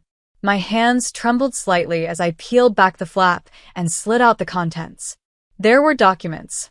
A lot of them. Real estate deeds. Investment portfolios. Bank statements. Company shares. My heart pounded as I flipped through them, trying to make sense of what I was looking at. Then, at the very top, I found a letter. My dearest Olivia, if you are reading this, your father is gone. And I have no doubt that he has done exactly what I feared. I knew he would leave you nothing, that he would give everything to Ryan, just as he always planned. But I need you to understand something. Your father was not the only one building a legacy. For the last 20 years, I have been investing quietly, carefully. Your research, your dedication to environmental science, it inspired me. While your father dismissed it as foolish, I saw what you saw. And so, I built something of my own. Every investment, every asset, slowly and legally transferred into your name. It is yours, Olivia. And it is worth far more than Carter Enterprises. Your father never knew. And Ryan has no idea. Use it wisely, my darling girl. The future is yours now. All my love, Mom. I sat there, my mother's words sinking in, the weight of what she had done pressing down on me. My father had spent his life believing he controlled everything, that he had the power to shape the future. But my mother, the quiet, overlooked woman in the background, had outplayed him. And Ryan? He thought he had won. He thought he had it all. But he was about to learn the truth. I spent the night going through every document. $300 million in assets. Properties across the country. Investments in renewable energy, sustainable technology, conservation programs. My mother had built an empire that aligned with everything I believed in, and it was all mine. By the time the sun rose, I knew exactly what I had to do. At 9 a.m., I sent Ryan a message. Come to my house. Now. There's something you need to see. 15 minutes later, he pulled up in his sleek black car, stepping out in a perfectly tailored suit. He looked as confident as ever, like he owned the world. Olivia, he said, smirking. What's so urgent? Having second thoughts about taking Dad's old photos. I didn't respond. I simply stepped aside and let him in. Have a seat, I said, motioning toward the dining table. Neatly arranged on the polished wood surface were the documents, the investments, the bank statements, the signed legal transfers. Ryan's smirk faded the moment he picked up the first page. His brow furrowed. His fingers tightened around the paper. This, he swallowed hard, flipping to the next page. Then the next. Where the hell did you get this? I leaned back against the chair, arms crossed. Mom left it for me. Turns out, while you and Dad were busy controlling Carter Enterprises, she was building something else. Something bigger. Ryan looked up, his face suddenly pale. No. No, this isn't real. It's very real, I said. Everything is verified. Every document is legal. Every cent is accounted for. And it's all in my name. Ryan's hands trembled slightly as he set the papers down. This is worth more than Carter Enterprises. I nodded. 10 times more. He shook his head, breathing heavily. No. This isn't happening. I tilted my head, studying him. You always thought Dad was the mastermind, that he was the one controlling everything. But Mom, she was 10 steps ahead of all of you. Ryan's jaw clenched. What do you want, Olivia? I smiled. I don't want anything, Ryan. I leaned forward, lowering my voice. But you? You just lost everything. And you don't even know it yet. Ryan's face was unreadable, but I could see the tension in his jaw, the slight twitch of his fingers as he clutched the papers. His entire life, he had believed he was untouchable, the chosen one, the heir to our father's empire. And now, sitting at my dining table, flipping through documents that proved otherwise, he was realizing that everything he had taken for granted had just slipped through his fingers. This isn't possible, he muttered under his breath. I tilted my head, watching him. Why not? Because, he let out a sharp breath and shook his head. Because Mom didn't know business. She didn't make investments. She didn't. She did. I interrupted. She just never let you or Dad know. While the two of you sat in boardrooms, pretending to run the world, Mom was playing the long game. Ryan's lips pressed into a thin line. He picked up another document, scanning it like he was searching for a mistake, some loophole, anything that could disprove what he was seeing. But there was nothing. 300 million, he whispered. This is worth more than everything Dad left behind. I shrugged. Yeah, it is. Silence filled the room. Then he laughed. A short, humorless chuckle as he leaned back in his chair. So what now, Olivia? He said, looking up at me with narrowed eyes. You're gonna throw this in my face? Rub it in? Maybe you want to buy me out of my own company. I exhaled slowly, keeping my expression neutral. I don't want Carter Enterprises. Ryan flinched slightly, as if the words physically stung him. You don't, he scoffed. Of course you don't. You wouldn't know how to run it anyway. I smiled, but there was no warmth in it. That's exactly what Dad used to say about Mom. Ryan's face darkened. He didn't like that comparison. I leaned forward, my voice calm, measured. She was smarter than both of you. And now, everything she built is mine. So tell me, Ryan, what does that make you? His expression hardened, but I saw the flicker of doubt in his eyes. Ryan had spent his life believing he had won by default, that his position in our family meant he would always come out on top. But now, for the first time in his life, he was losing. He shoved the papers away and stood abruptly. This doesn't change anything. I arched a brow. Doesn't it? He didn't answer. Instead, he stormed toward the door, yanking it open so hard it slammed against the wall. You think this means you've won, Olivia? He turned back to me, his jaw tight. We'll see about that. Then he was gone. I sat there for a moment, staring at the empty space where he had stood. I had expected anger, denial, but something about the way he left unsettled me. Ryan wasn't just mad. He was planning something. I knew him too well, and I had a feeling he wasn't going down without a fight. I spent the rest of the day preparing. My first call was to Emily Foster, my mother's lawyer, who had helped her manage these investments for years. She picked up on the first ring. Right on schedule, Emily said, her tone light, but I could hear the seriousness beneath it. I assume Ryan knows now. Oh, he knows, I said, rubbing my temple. and he's not taking it well. Emily sighed. I figured. Your mother predicted he'd try to challenge the holdings. I swallowed. Can he? No, a pause. But he'll try. That was what I was afraid of. My second call was to Dr. Ethan Blake, a leading researcher in renewable energy. He was the one my mother had been funding behind the scenes, pouring millions into sustainable technology development. When I told him who I was, he fell silent. Your mother was our anonymous benefactor, he said after a long pause. We've been trying to find a way to thank her for years. She believed in your work, I told him, and I want to keep supporting it. We made plans to meet later that week. Mom had built something incredible, and I wasn't about to let it die. By the time I finally sat down that evening, exhaustion crept in. Everything had changed in less than 24 hours, and I knew it was only the beginning. Then, just as I was about to turn off my phone, Ryan called. I hesitated before answering. Ryan, I said evenly. There was silence on the other end for a few seconds. Then his voice, calm, measured, too controlled. We need to talk. I exhaled slowly. We already did. Not like this, he said. Dinner. Tomorrow night. Just us. I frowned. This wasn't like Ryan. He never asked. He demanded. Still, I needed to know what he was up to. Fine, I said. I'll see you tomorrow. The next night, we met at a high-end restaurant downtown, one of the places Ryan used to bring Dad's business partners to impress them. He was already seated when I arrived, his suit crisp, his demeanor perfectly composed. You look like you're taking this well, I said as I sat across from him. He gave me a slow smile. I always land on my feet, Olivia. I wasn't so sure this time. The conversation started off polite, but I knew it wouldn't stay that way. And I was right. Halfway through dinner, Ryan leaned forward. So, tell me, Olivia, he said, his voice casual, but his eyes sharp.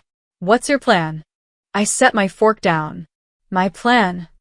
He gestured vaguely. You suddenly have all this money, all this power. What are you going to do with it? I studied him carefully. This wasn't just curiosity. He was trying to figure out his next move. I'm investing in something real, I said simply. Something that matters.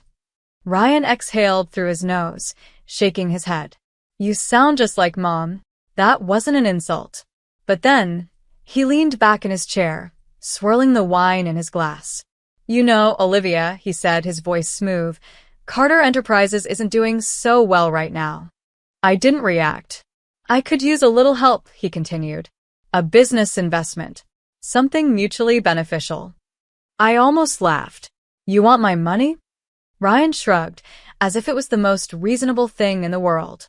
It would be a smart move. Keep the family legacy strong.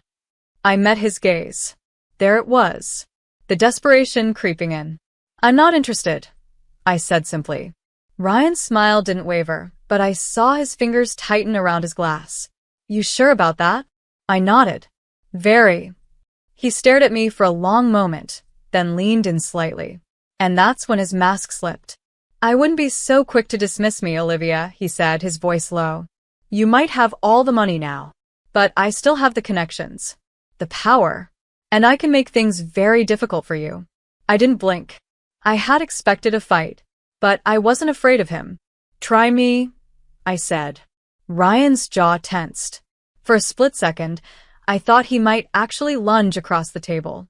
Then, just like that, his expression smoothed out. He let out a soft chuckle, shaking his head. Well, he said, standing up and tossing a few bills on the table. I guess we'll see how this plays out. He turned and walked out without another word. I sat there for a long time, staring after him. I knew one thing for sure. This wasn't over. Not even close. I knew Ryan well enough to understand that when he walked out of that restaurant, he wasn't admitting defeat. He was regrouping, planning, figuring out a way to take back what he thought was rightfully his. And I was right. The next morning, I woke up to 15 missed calls. Not just from Ryan, but from extended family members, old acquaintances, even Carter Enterprises board members. Word had spread fast. I barely had time to process the storm that was coming before my phone rang again. This time, it was Emily Foster. Olivia, she said straight to the point. Ryan's making moves. I pinched the bridge of my nose. Of course he is. What is it this time? He's calling in favors, she continued. Reaching out to influential investors, trying to paint you as a threat. He's telling them you're reckless, that you don't understand business, that you're putting Carter Enterprises in danger. I closed my eyes for a moment, forcing down the frustration. So, he's playing the victim now? Exactly, Emily said. And it's working. The board is panicking. Investors are nervous. They see you as a wild card, and Ryan is using that fear to rally support against you. I let out a slow breath. It wasn't enough for Ryan to have our father's empire. He needed to make sure I had nothing. He couldn't stand the idea of me winning. Let him try, I said finally. Emily hesitated. Olivia, this could get ugly. I know, I admitted. But I'm ready. I spent the rest of the day preparing. Ryan wanted to play dirty. Fine. I could play smarter. By the time evening rolled around, my lawyer, my financial advisors, and I had gone through every possible move Ryan could make. His best bet was to try and legally challenge my mother's holdings, to claim that she was unfit when she transferred them to me. But Mom had been 10 steps ahead of him. Every investment had been meticulously documented, every transaction legally airtight. There was nothing he could take from me. I was poring over the final details when my phone buzzed again. A text from Ryan. We need to talk. Now. I almost ignored it, but something about his tone felt different. This wasn't cocky, arrogant Ryan. This was desperate Ryan. I sighed, grabbed my keys, and headed to the one place I knew he'd be, our father's old office. Ryan was already there when I arrived, sitting behind the massive oak desk that had once belonged to Dad. He looked rough. His usual flawless appearance was gone, his tie was loosened, his sleeves rolled up, his face tense. He gestured for me to sit. I didn't. Say what you need to say, Ryan. He let out a breath, running a hand through his hair. Carter Enterprises is sinking, Olivia. I leaned against the doorway, arms crossed. I know. He let out a humorless chuckle. Of course you do. You've been waiting for this, haven't you? I narrowed my eyes. Don't twist this, Ryan. You did this to yourself. You and Dad ignored every warning, refused to adapt. You thought the world would bend to your will. But business doesn't work like that. Ryan sat forward, his elbows on the desk, his gaze sharp. We can fix it, he said.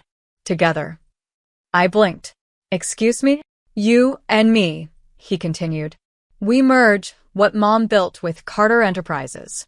We take the investors who still trust me, combine them with your sustainability projects, and rebuild. I stared at him. He was serious. You want me to save your company? Ryan clenched his jaw. It's our company, Olivia. The Carter name means nothing to me. I cut him off. It never did. Ryan looked like he had been slapped. You think I enjoy this? He snapped. You think I want to be sitting here, asking for help? I built this company. I worked for this. Dad trained me for this. And look where it got you, I said quietly. Silence. For the first time in his life, Ryan had no comeback. He exhaled slowly, rubbing his temples. You don't understand, Olivia. If Carter Enterprises collapses, I lose everything. I tilted my head. So, you only care now because it's your future on the line? Ryan's jaw tightened. No. I care because he hesitated. Then, softer, because this is all I have left. I wanted to feel bad for him, but I couldn't. Not after everything. Then maybe, I said, you should have thought about that before you tried to destroy me. Ryan flinched. He looked away, running a hand through his hair. His voice, when he spoke, was hollow. So, that's it? You're just going to let me fail? I sighed. No, Ryan. You let yourself fail. I turned to leave, but he grabbed my wrist. Not rough, not aggressive, just desperate. Please, he whispered. I hesitated. For the first time, Ryan wasn't talking like our father's son. He wasn't mocking me, manipulating me, trying to win. He was just my brother. And then, like a switch flipping, his grip tightened. You think you're so much better than me, don't you? he hissed. You think you won? I yanked my arm free. You're unbelievable. He stood abruptly, knocking over a stack of papers. You're walking away from family. You're turning your back on everything we built. You turned your back on me a long time ago, Ryan, I said, voice steady. His hands clenched into fists at his sides. Do you know what happens to people like you, Olivia? He said darkly. People who don't know their place? I swallowed. There it was. The real Ryan. I met his gaze, unflinching. Yeah, Ryan. They win. I walked out. By the time I got home, I knew I had made the right decision. Ryan wasn't sorry. He wasn't looking for redemption. He was looking for a way to stay in control. And I wasn't going to let him. The next morning, headlines broke. Carter Enterprises faces crisis. CEO under fire as investors pull out. The stock had dropped another 15% overnight. I expected Ryan to call, to lash out, to fight. But he didn't. Because Ryan was out of moves. And he knew it. I sat at my desk, staring at the final document I had been waiting to sign. The one my mother had planned for years. The one that would end Carter Enterprises for good. I picked up my pen. And I signed. Because this wasn't revenge. This was justice. I always thought revenge would feel different. That the moment I finally signed the papers, when I made the final move that would bring Carter Enterprises crumbling down, I would feel something. Victory. Satisfaction. Maybe even peace. But as I put the pen down and stared at my signature, all I felt was the weight of it. Ryan hadn't called me in 2 days. Not since the stock dropped, not since the board turned against him, not since the headlines started ripping him apart. I expected him to fight back, to lash out, to try one last desperate attempt to fix what was already broken. But there was nothing. That was how I knew he had finally realized the truth. It was over. I wasn't surprised when, a few hours later, my doorbell rang. I knew who it would be before I even opened the door. Ryan stood on my doorstep, but he wasn't the man I had last seen in our father's office. His suit was wrinkled, his tie was gone, and for the first time in his life, he looked lost. For a long moment, neither of us spoke. Finally, he let out a slow breath. Can I come in? I stepped aside. Ryan walked in, looking around like he had never really seen my home before. Maybe he hadn't. In his mind, I had always been less than him, less important, less valuable, less worthy. Now I had everything, and he had nothing. I leaned against the counter, arms crossed. What do you want, Ryan? He sat down at the dining table, the same table where I had first shown him Mom's documents. It felt like a lifetime ago. I lost everything, he said quietly. I didn't say anything. I thought I could fix it, he continued. I thought. He ran a hand through his hair. I don't know what I thought. You thought you could control everything, I said. Just like Dad did. Ryan let out a bitter laugh. Yeah. And look where it got me. He looked up at me, something unreadable in his eyes. Do you hate me, Olivia?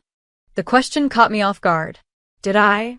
For years, Ryan had been the golden child, the one our father groomed, the one who had everything handed to him. And in return, he had laughed at me, belittled me, sided with Dad every time. He had been cruel, arrogant, selfish. But standing here now, stripped of everything, he wasn't that person anymore. I sighed, rubbing my temples. I don't hate you, Ryan. He looked away, swallowing hard. Mom would have hated what I became. I didn't argue. For a long time, there was only silence. Then, he reached into his pocket and pulled out a folded piece of paper. He placed it on the table and slid it toward me. I hesitated before picking it up. It was a resignation letter. I'm stepping down, he said. The board already knows. They're bringing in a temporary CEO while they decide what to do next. I stared at the letter, then at him. Why now? Ryan exhaled. Because I finally get it, Olivia. He leaned back, his voice tired, hollow. Dad spent his whole life thinking money and power were the only things that mattered. And I spent my whole life trying to live up to that. But in the end, none of it saved me. He shook his head. You were right. Mom was right. Carter Enterprises is dead. And I was too blind to see it. For the first time since this all started, Ryan sounded like my brother again. I sat down across from him, folding my hands on the table. So, what happens now? Ryan let out a breath. I don't know. I have nothing left. I studied him for a long moment. Then, slowly, I reached into my own stack of papers and pulled out an envelope. He frowned. What's that? I slid it across the table. Mom's final instruction. He hesitated, then picked it up and unfolded the letter inside. I watched his face as he read, watched the way his fingers trembled slightly as he took in Mom's last words. Despite everything, Ryan is still your brother. He was just as much a victim of your father's world as you were. He simply coped differently. If he ever shows signs of change, offer him the chance to be better. When he finished reading, his hands clenched around the letter. He blinked rapidly, like he was trying to hold something back. I cleared my throat. Mom left a fund. An environmental education program. It's already set up, but it needs someone to manage it. Ryan looked at me, his expression unreadable. You're giving it to me? I'm offering it to you. I corrected. It's your choice. For a long time, he didn't say anything. Then, finally, he let out a shaky breath. I don't deserve this. Maybe not, I said honestly. But that's the thing about second chances. You have to earn them. Ryan swallowed, looking down at the letter again. After a long moment, he nodded. It wasn't immediate. It wasn't easy. But over the next few months, Ryan changed. He threw himself into the work, learning everything he could about sustainability, conservation, and education. He wasn't perfect, he still had his temper, his sharp edges, but for the first time he was trying. And that was enough. On what would have been Mom's birthday, we stood in her garden. Ryan touched one of the rose bushes, his fingers gentle against the petals. She tried to get me interested in this stuff when we were kids, he murmured. Try to teach me about balance. I never listened. I smiled. She never gave up on either of us. Ryan looked at me then, something raw in his expression. I'm sorry, Olivia. For the first time in our lives, I believed him. I reached out and took his hand. It's never too late, I said. That night, as I sat in my office, I looked at the two pictures on my desk. One of Mom, kneeling in her garden, teaching me about nature, and one of Ryan, standing in front of a classroom of children, teaching them about marine conservation. Mom had played the long game. Not just with money, not just with business, but with us. And in the end, she had won. After my dad's sudden death, my stepmom faked a smile and took everything he built, then handed the CEO title to her failure of a son, claiming it was my dad's final wish. I said nothing. Just canceled every deal, walked away and waited. The next morning, the company started to crumble. They called me begging. I answered with a smile. You played dirty. Now watch what happens next. If someone had told me a year ago that my life would turn upside down in the blink of an eye, I probably would have laughed it off. Back then, I believed in hard work, loyalty, and most of all, family. Especially my father, Richard Collins. He built Collins Textiles from the ground up, right here in Charlotte, North Carolina. What started as a small fabric warehouse turned into one of the city's most respected textile firms. And I was proud to be part of it. I joined the business fresh out of college. I was 26 at the time, wide-eyed and full of ideas. I started at the bottom, running spreadsheets, assisting in shipping, working late to understand the machinery and supply chains. My father believed in earning your place, not handing it to you. I respected that. For 8 years, I worked side by side with him, slowly climbing the ladder, not just because I was his daughter, but because I proved myself every single day. The truth is, I never expected shortcuts. I didn't want them. I earned the trust of our employees, the respect of our vendors, and over time, I became the person people came to for answers. My father and I didn't always agree, but he always listened. That's what made us a good team. Everything changed the day his car went off the road. It was raining heavily that morning. I still remember the sound of the phone call, the way my heart dropped before I even answered. A police officer. A wreck. Immediate death.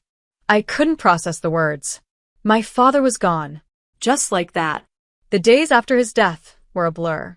Funeral arrangements, calls from the board, legal paperwork. It all felt cold and fast. I was drowning in grief, but I still showed up at the office because I knew that's what he would have done. I thought I would be stepping in, at least temporarily, to keep the company steady. That's when things started to shift.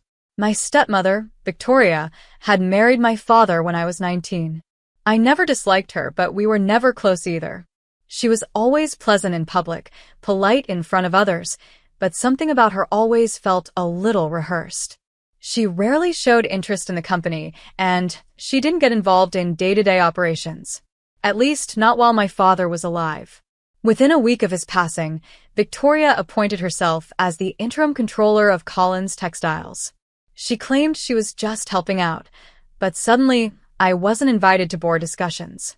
Documents I used to have access to were now locked behind passwords I didn't have. When I asked questions, she brushed me off with vague replies and tight smiles. Then came the board meeting. I was told it was to discuss leadership moving forward. I walked in expecting to offer my support in keeping things running smoothly. Instead, I walked into an ambush. Victoria stood at the head of the long oak table, holding a stack of documents.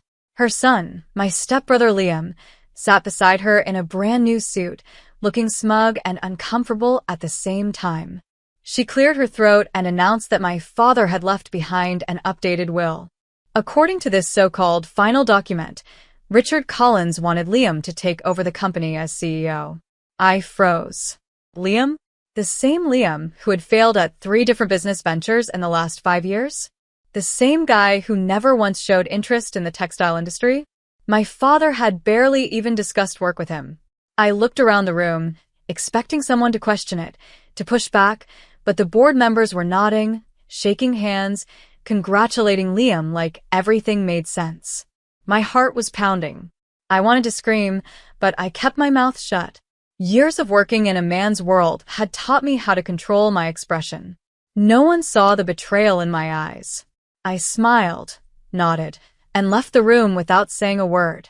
But inside, I was burning. Not just from anger, but confusion. Something wasn't right. That night, I sat alone in my apartment, replaying the meeting in my head. The timing of everything felt too clean, too rehearsed. My gut told me that document wasn't real. And if it wasn't, then Victoria and Liam weren't just pushing me aside. They were stealing something that wasn't theirs. I didn't tell anyone. I didn't confront Victoria. Instead, I called someone I trusted. Mark Reynolds was a quiet, sharp investigator I had hired once before for a company background check on a potential partner. I told him everything, my suspicions, the will, how quickly Victoria took control. I asked him to look into it quietly. "Give me a week," he said. It took him 3 days. Mark showed up at my office early one morning with a thick folder. Inside were bank records, digital signatures, transfers, and emails, evidence that made my skin crawl.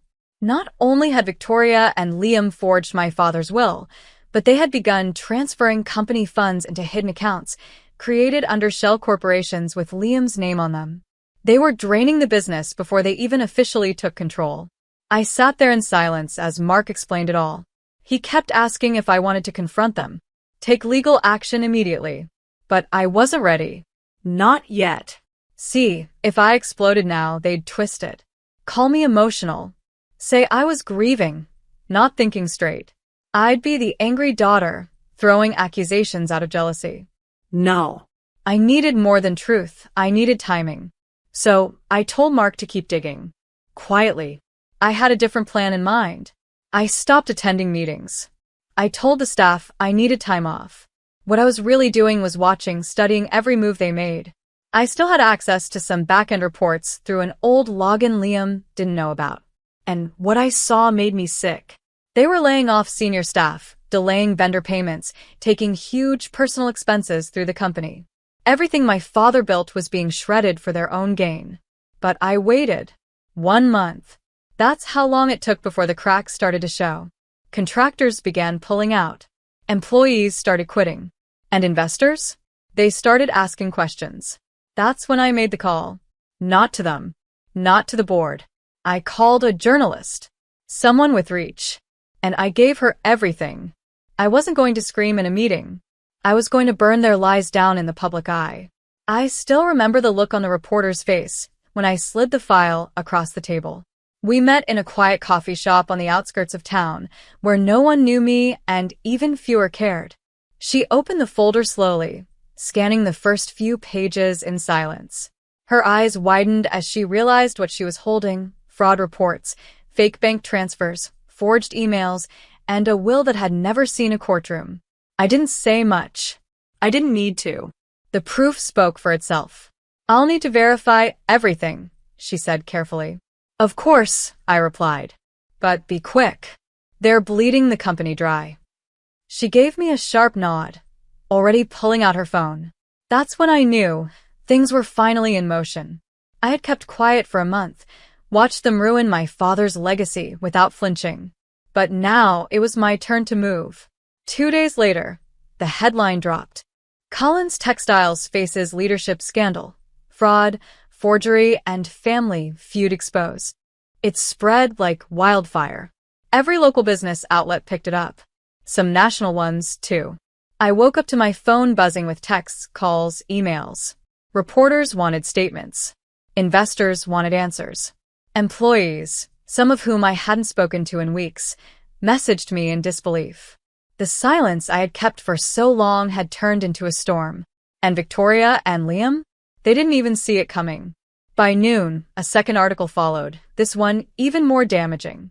It included a leaked portion of the forged will, courtesy of my investigators' digital trail.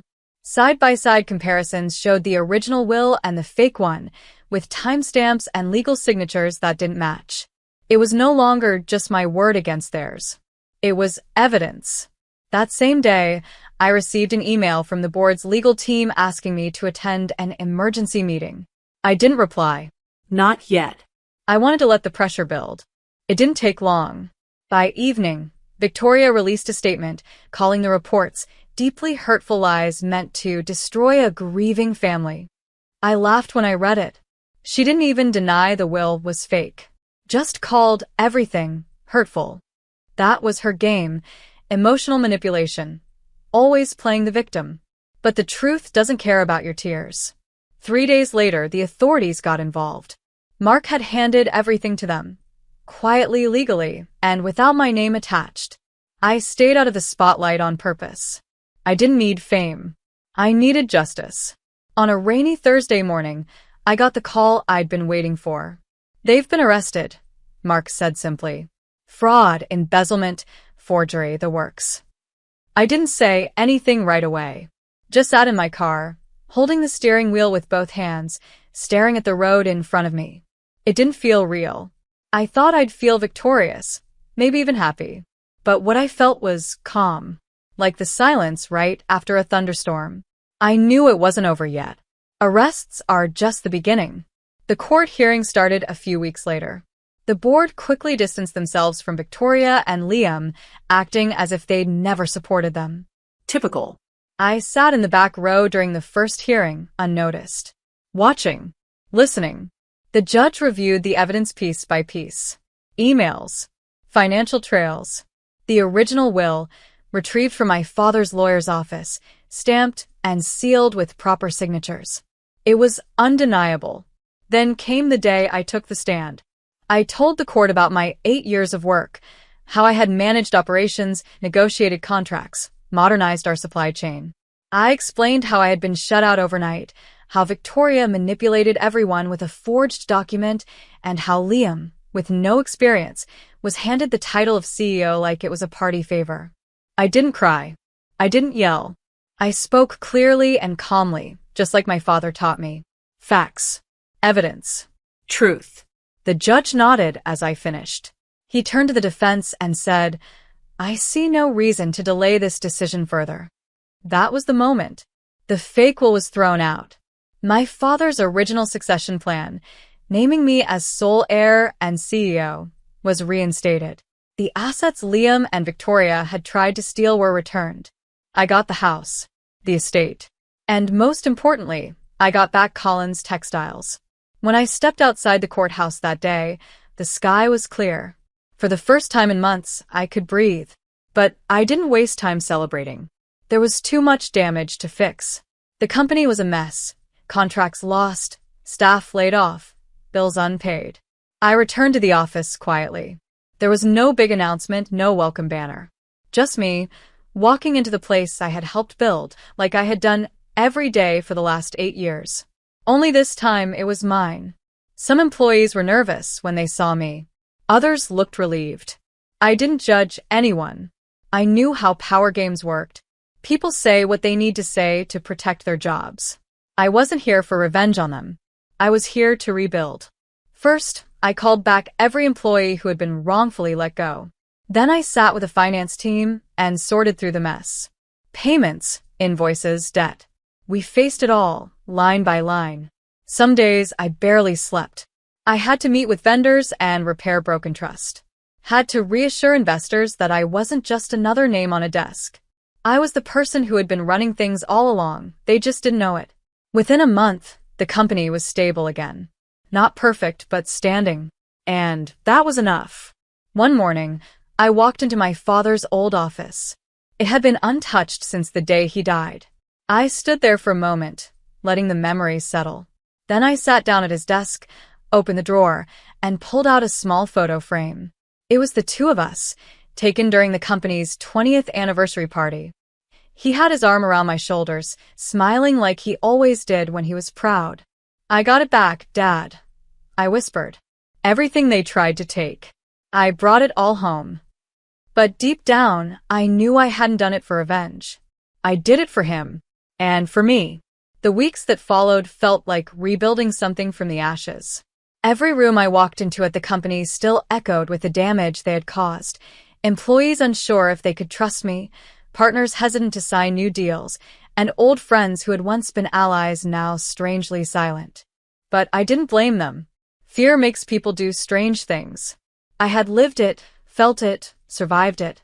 And I knew the only way to earn back their trust was not with speeches, but with action. So, I got to work.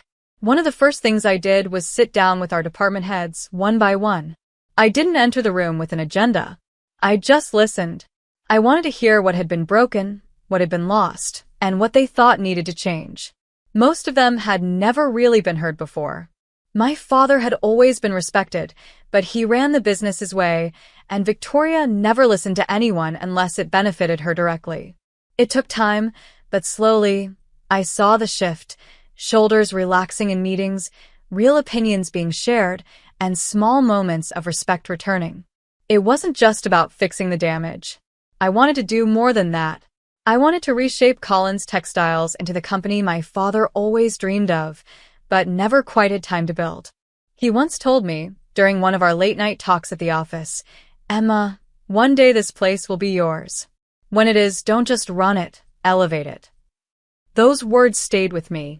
So I brought back the old ethics policy he had drafted years ago but never implemented. I launched a new sustainability initiative that prioritized eco-friendly fabrics and waste reduction in the production line. We partnered with local charities to train and hire women from underserved communities. For the first time, our company wasn't just producing fabric. We were weaving something bigger, something that mattered. But of course, not everyone liked the changes. A few former allies of Victoria tried to push back quietly. I could see it in their guarded eyes and hear it in their vague suggestions during board meetings.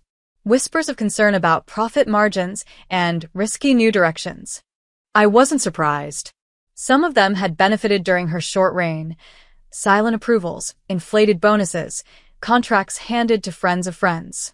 Cleaning house would take more than good intentions. I reviewed every executive contract personally. Some were cut. Others were given the chance to stay, under new terms of course. Loyalty to the company, not to personal gain. And slowly, the rot began to clear. But the world outside the walls of my office wasn't quiet either. Victoria and Liam had both pleaded not guilty. Their lawyers pushed for bail, tried to delay hearings, filed motions. The courtroom drama stretched on in the background while I focused on rebuilding. I didn't speak to them. Not once. I didn't need to. Everything I had to say was already in the evidence I gave the court. And besides, they no longer mattered.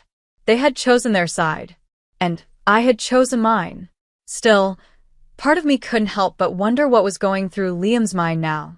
He had always been someone who thought charm could get him through anything. Smooth words, nice suits, and big promises he couldn't keep. I remembered once overhearing him on the phone, before all this happened, talking about some new app idea that he said would make him a millionaire by 30. I had laughed at the time. Now it just made me sad. He never wanted to work for anything. He just wanted what looked shiny from the outside. And my stepmother? She wanted power. Not to build something, but to control it. And when they saw my father was no longer there to stop them, they struck. But they underestimated me. They thought I would break quietly, disappear, cry in a corner while they smiled for cameras and moved into the office I had earned. What they didn't see was that all those years I worked under my father, I wasn't just learning the business. I was building armor. I was learning how to fight without raising my voice. How to win without showing all my cards. My father taught me that. And so did life. One afternoon, I received a letter. Handwritten, no return address. I opened it slowly. It was from Victoria. Her handwriting was as neat and elegant as always. She didn't apologize. She didn't take responsibility. Instead, she wrote that she was deeply disappointed in how things turned out. That I had chosen destruction over forgiveness. That she hoped I could find peace eventually. I read it twice. Then I folded it, placed it back in the envelope, and dropped it in the shredder. There was nothing left to forgive. Liam didn't write me. He never would. He had vanished the moment bail was denied. His silence said more than any letter ever could. The days turned into weeks, and weeks into months. Collins Textiles was thriving again. We had regained 2 major contracts and landed a new deal with a global clothing brand that saw potential in our ethical direction. Every time I walked through the factory floor and saw people smiling again, machines humming with purpose, I knew we were back, not just surviving, but growing. And yet, even with all of that, something still weighed on me.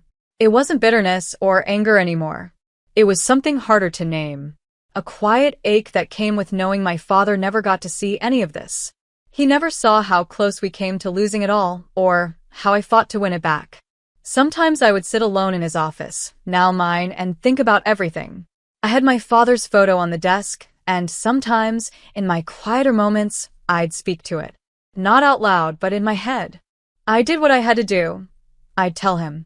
They tried to erase everything, but I wouldn't let them. And deep down, I hoped wherever he was, he knew that I kept his promise, that I protected his legacy, that his daughter didn't break. She rebuilt. It's strange how quickly the world forgets the villains once they lose their power. After the trial, once the news cycle slowed and the headlines moved on, it was as if Victoria and Liam had never existed inside Collins Textiles. Their names were no longer whispered in the hallways. The office door that once held Liam's temporary title had been repainted, his belongings long cleared. Staff stopped asking about them. Clients stopped bringing them up. It was like they had become ghosts, haunting no one but themselves. Victoria was sentenced to 6 years in prison. Liam got 4. Financial fraud, forgery, corporate theft, it all caught up with them. I didn't attend the final sentencing.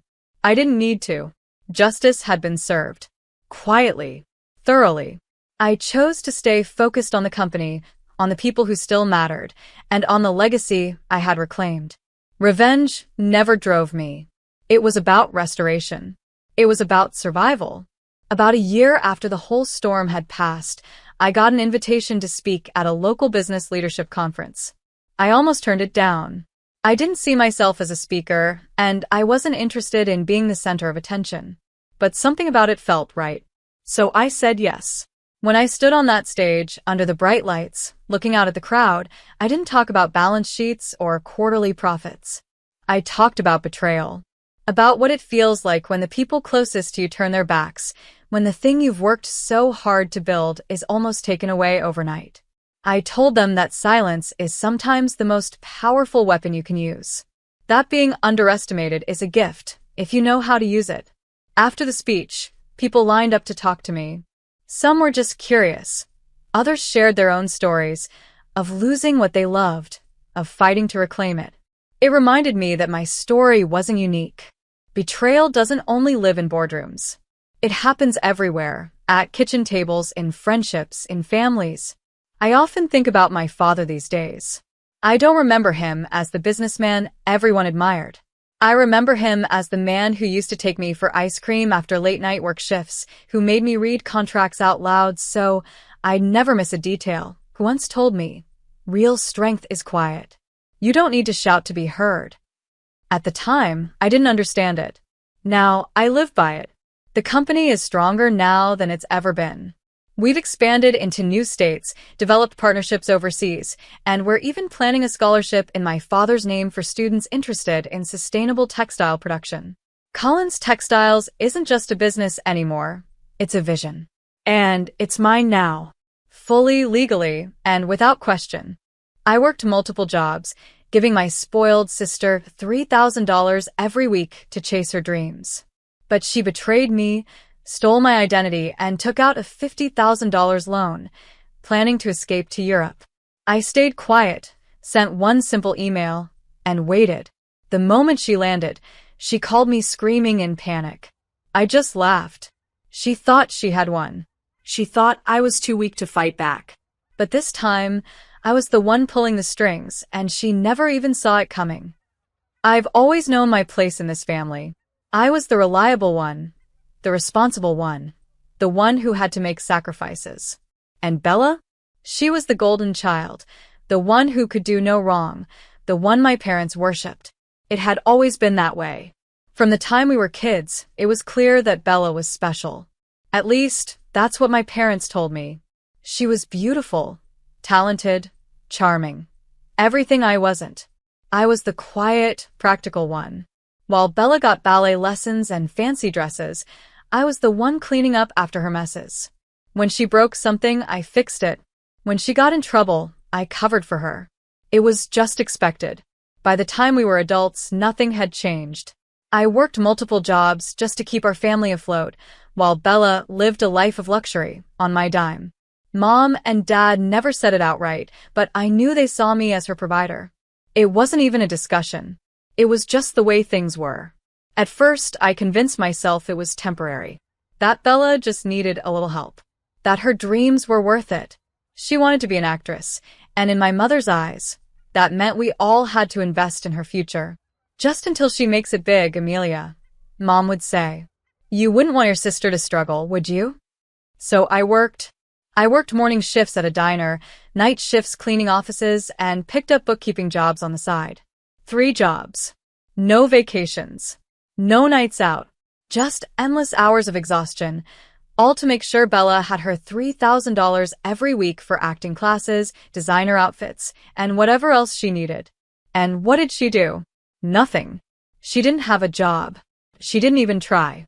She just lived in our parents' house, spending money like it was endless, while I barely had enough to keep myself going. But I never said a word. I don't know why I put up with it for so long. Maybe because deep down, I just wanted to be loved. Maybe I hoped that one day, they would see me. That Bella would see me. Then came the moment that changed everything. It started with a letter. A cold, impersonal letter from the bank, informing me that I had been approved for a $50,000 loan. Except, I had never applied for one. At first, I thought it was a mistake. Some clerical error. But as I dug deeper, reality hit me like a truck. My bank account was drained. My credit cards maxed out. Multiple loans had been taken out in my name. I couldn't breathe. My hands shook as I looked through the statements, the transactions, the forged signatures. Bella's handwriting. She had stolen my identity. She had taken everything. I sat there, staring at the numbers, feeling something inside me snap. I had given her everything. Everything. And it still wasn't enough. I wanted to scream. To cry. To confront her. To demand to know why. But then, something inside me went cold. No. Not this time. I wasn't going to beg. I wasn't going to argue. I was going to wait. For the first time in my life, I didn't react. I watched. I watched as Bella pranced around, oblivious, spending my money on her expensive clothes and first-class plane ticket. She thought she had won, that I would clean up her mess like I always did. She never even considered that I might fight back. One night, just a week before her flight, I did something I had never done before. I sat down across from her at the dinner table and offered to help. "You're leaving soon, right?" I asked, placing a plate in front of her. "Do you need anything? Money, maybe?" She hesitated, her eyes darting to mine for just a second. It was subtle, but I saw it. That flicker of panic, the moment she wondered if I knew. Then she smiled, fake like always. "No, I have everything covered." I just nodded, took a sip of my coffee, kept my expression blank. She didn't sleep that night. I heard her pacing. I knew she felt something was off, but she still thought she had won. By the time she boarded that flight, she was convinced it had all been in her head. That I was the same weak, pathetic sister she had always used. She had no idea what was coming. I waited. I let her land. Let her settle into her luxury hotel. Let her believe she had escaped without consequence. Then I sent one simple email. I sat back, phone in hand, and I waited. It didn't take long. A few hours later, my phone rang. I didn't even have to look at the caller ID. "Bella," I answered, pressing the phone to my ear, but I said nothing. I let her talk first. And when she spoke, her voice was shaking. "Amelia, what did you do?" I smiled. "Check your bank account," I said calmly. I heard the rustling of fabric, the frantic clicks of a keyboard, a sharp intake of breath. Then a scream. "Where is my money? What did you do?" I leaned back in my chair, finally allowing myself to enjoy this moment. "You mean my money?" I asked. "Because the bank doesn't seem to think it's yours anymore. Funny how that works." She was panicking now. "Amelia, you don't understand. I was going to pay you back." I almost laughed. "Almost? Well," I said, glancing at the clock. "I guess you'll have to explain that to the police." Silence. Then, the loud, desperate pounding on her hotel door. "Bella Carter?" A deep voice. Firm. "The police." Her sharp, ragged breath filled my ear. "Amelia, please," she whispered. "Don't do this. I'm your sister." I let out a slow, satisfied breath. "You should have thought about that before you stole from me." And then, before she could say another word, I hung up.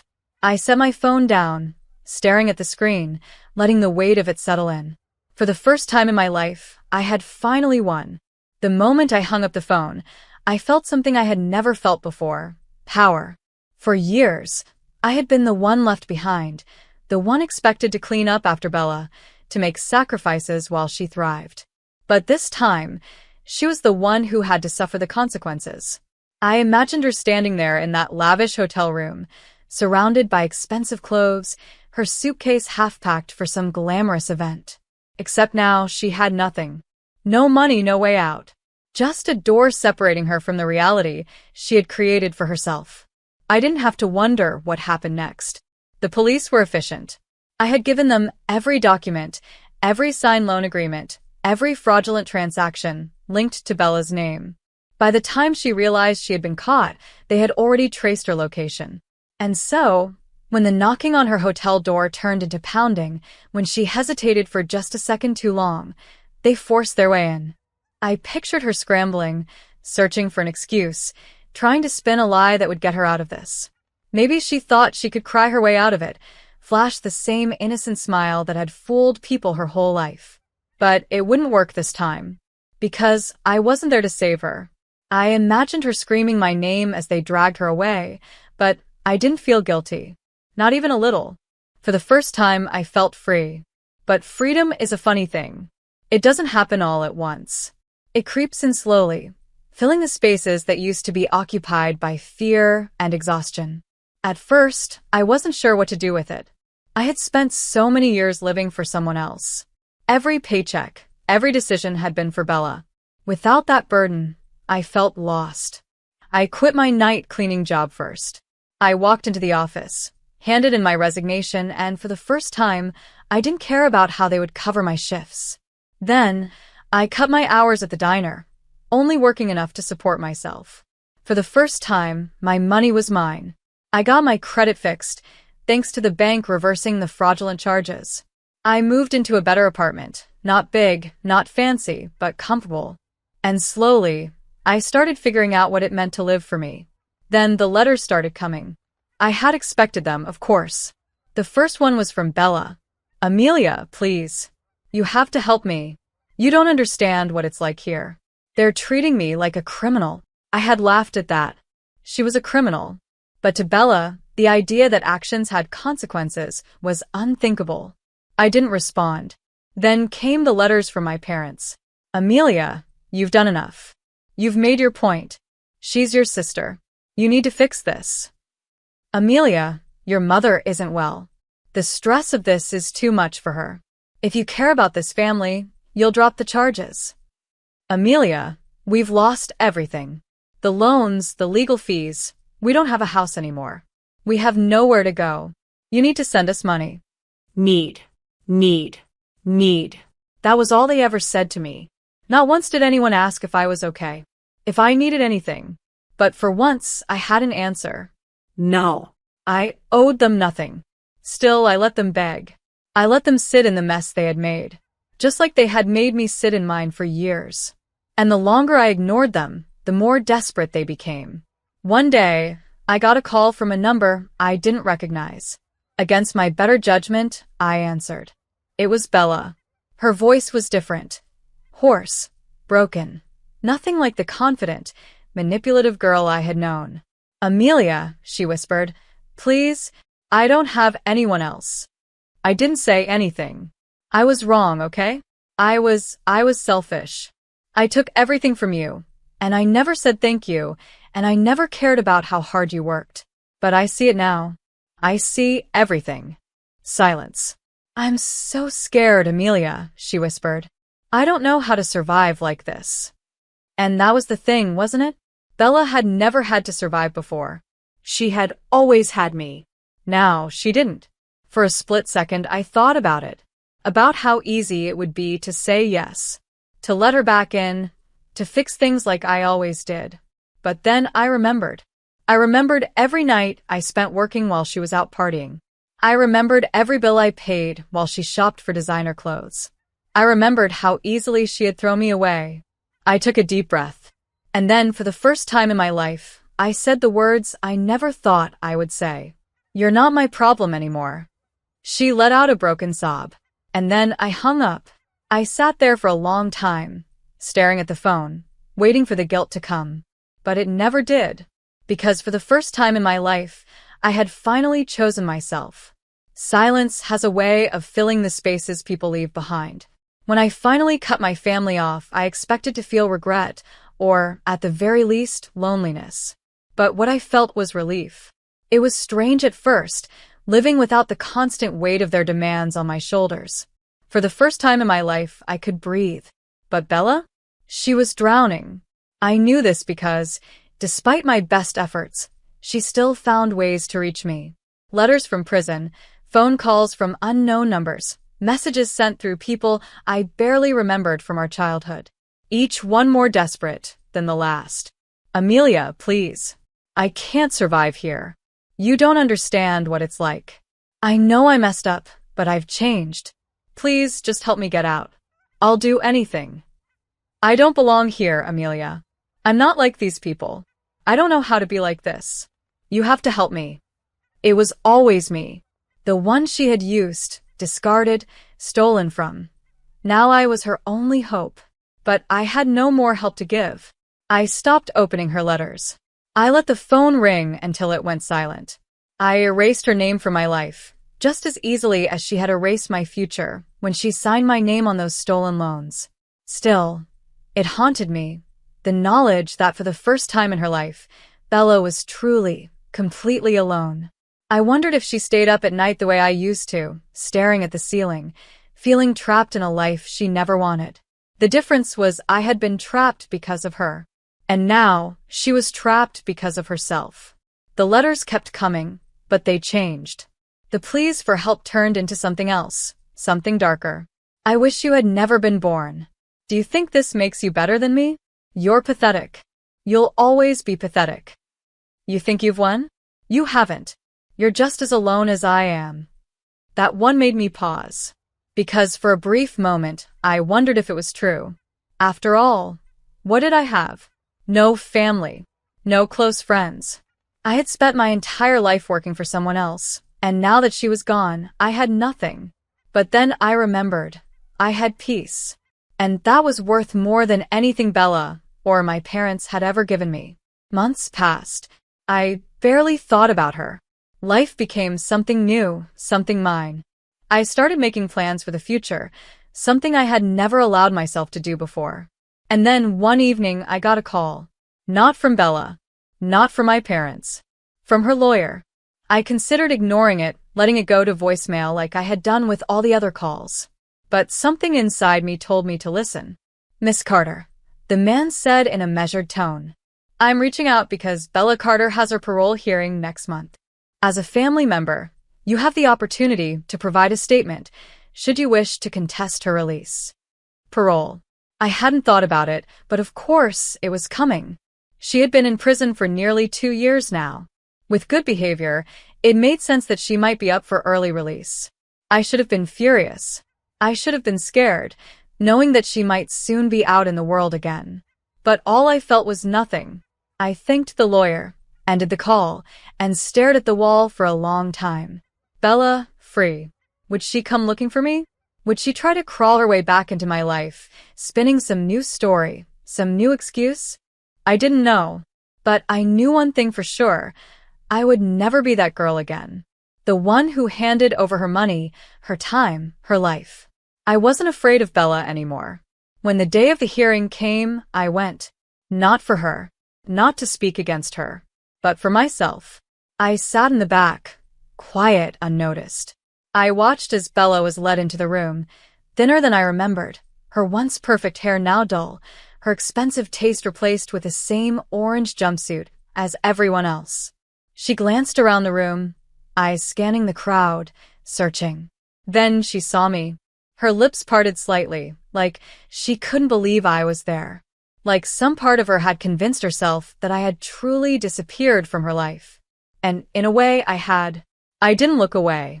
For once, she was the one waiting for me to say something. I didn't. When they asked if I had anything to say, I simply shook my head. I saw the flicker of panic in Bella's eyes then. She had expected me to fight her release, to make this about her again. But this wasn't about her. It never had been. This was about me walking away. She got parole. I expected that. I never looked back. And when, a few weeks later, another call came, one last desperate attempt to pull me back in, I didn't answer. Because I had finally chosen myself. I never expected peace to feel so empty. For so long, my life had been about Bella, working for her, sacrificing for her, cleaning up after her. Even when I walked away, she still lingered in my mind, a ghost of everything I had lost, of everything she had taken from me. But as the months passed, the silence stretched longer, and the weight of her presence slowly faded. She was gone. I knew she was out there somewhere. After her parole, she had nowhere to go. Our parents had disappeared from my life, and as far as I knew, they had disappeared from hers, too. I thought maybe she'd try to reach out again, but she never did. Maybe she finally understood that I meant it when I walked away. Maybe, for the first time in her life, she was learning to survive on her own. I should have felt victorious. I should have been happy. After all, this was what I wanted. A life without her, without my parents, without the weight of being the one who had to fix everything.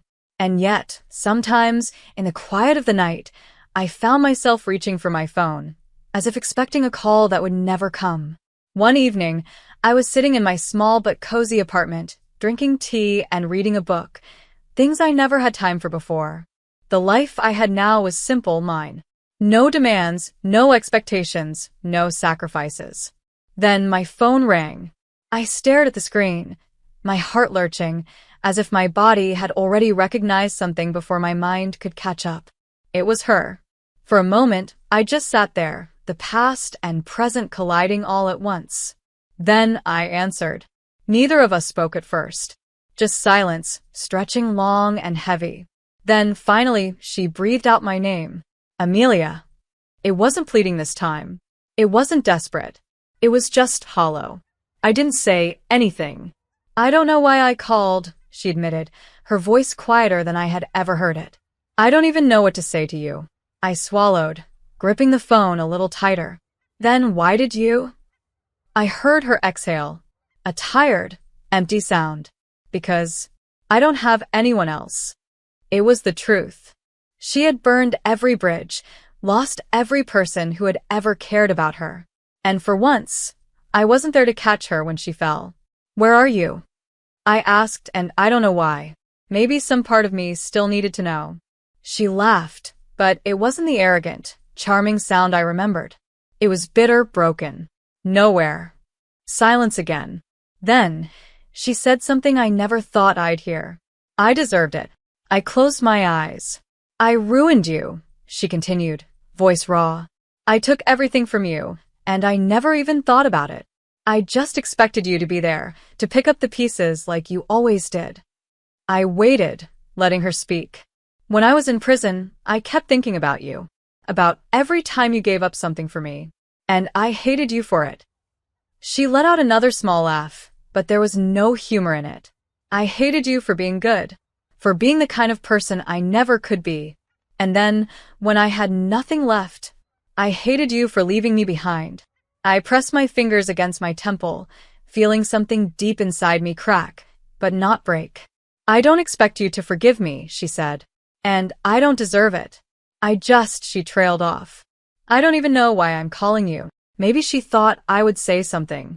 Maybe she hoped that I would tell her that it was okay, that I still cared, that she wasn't alone.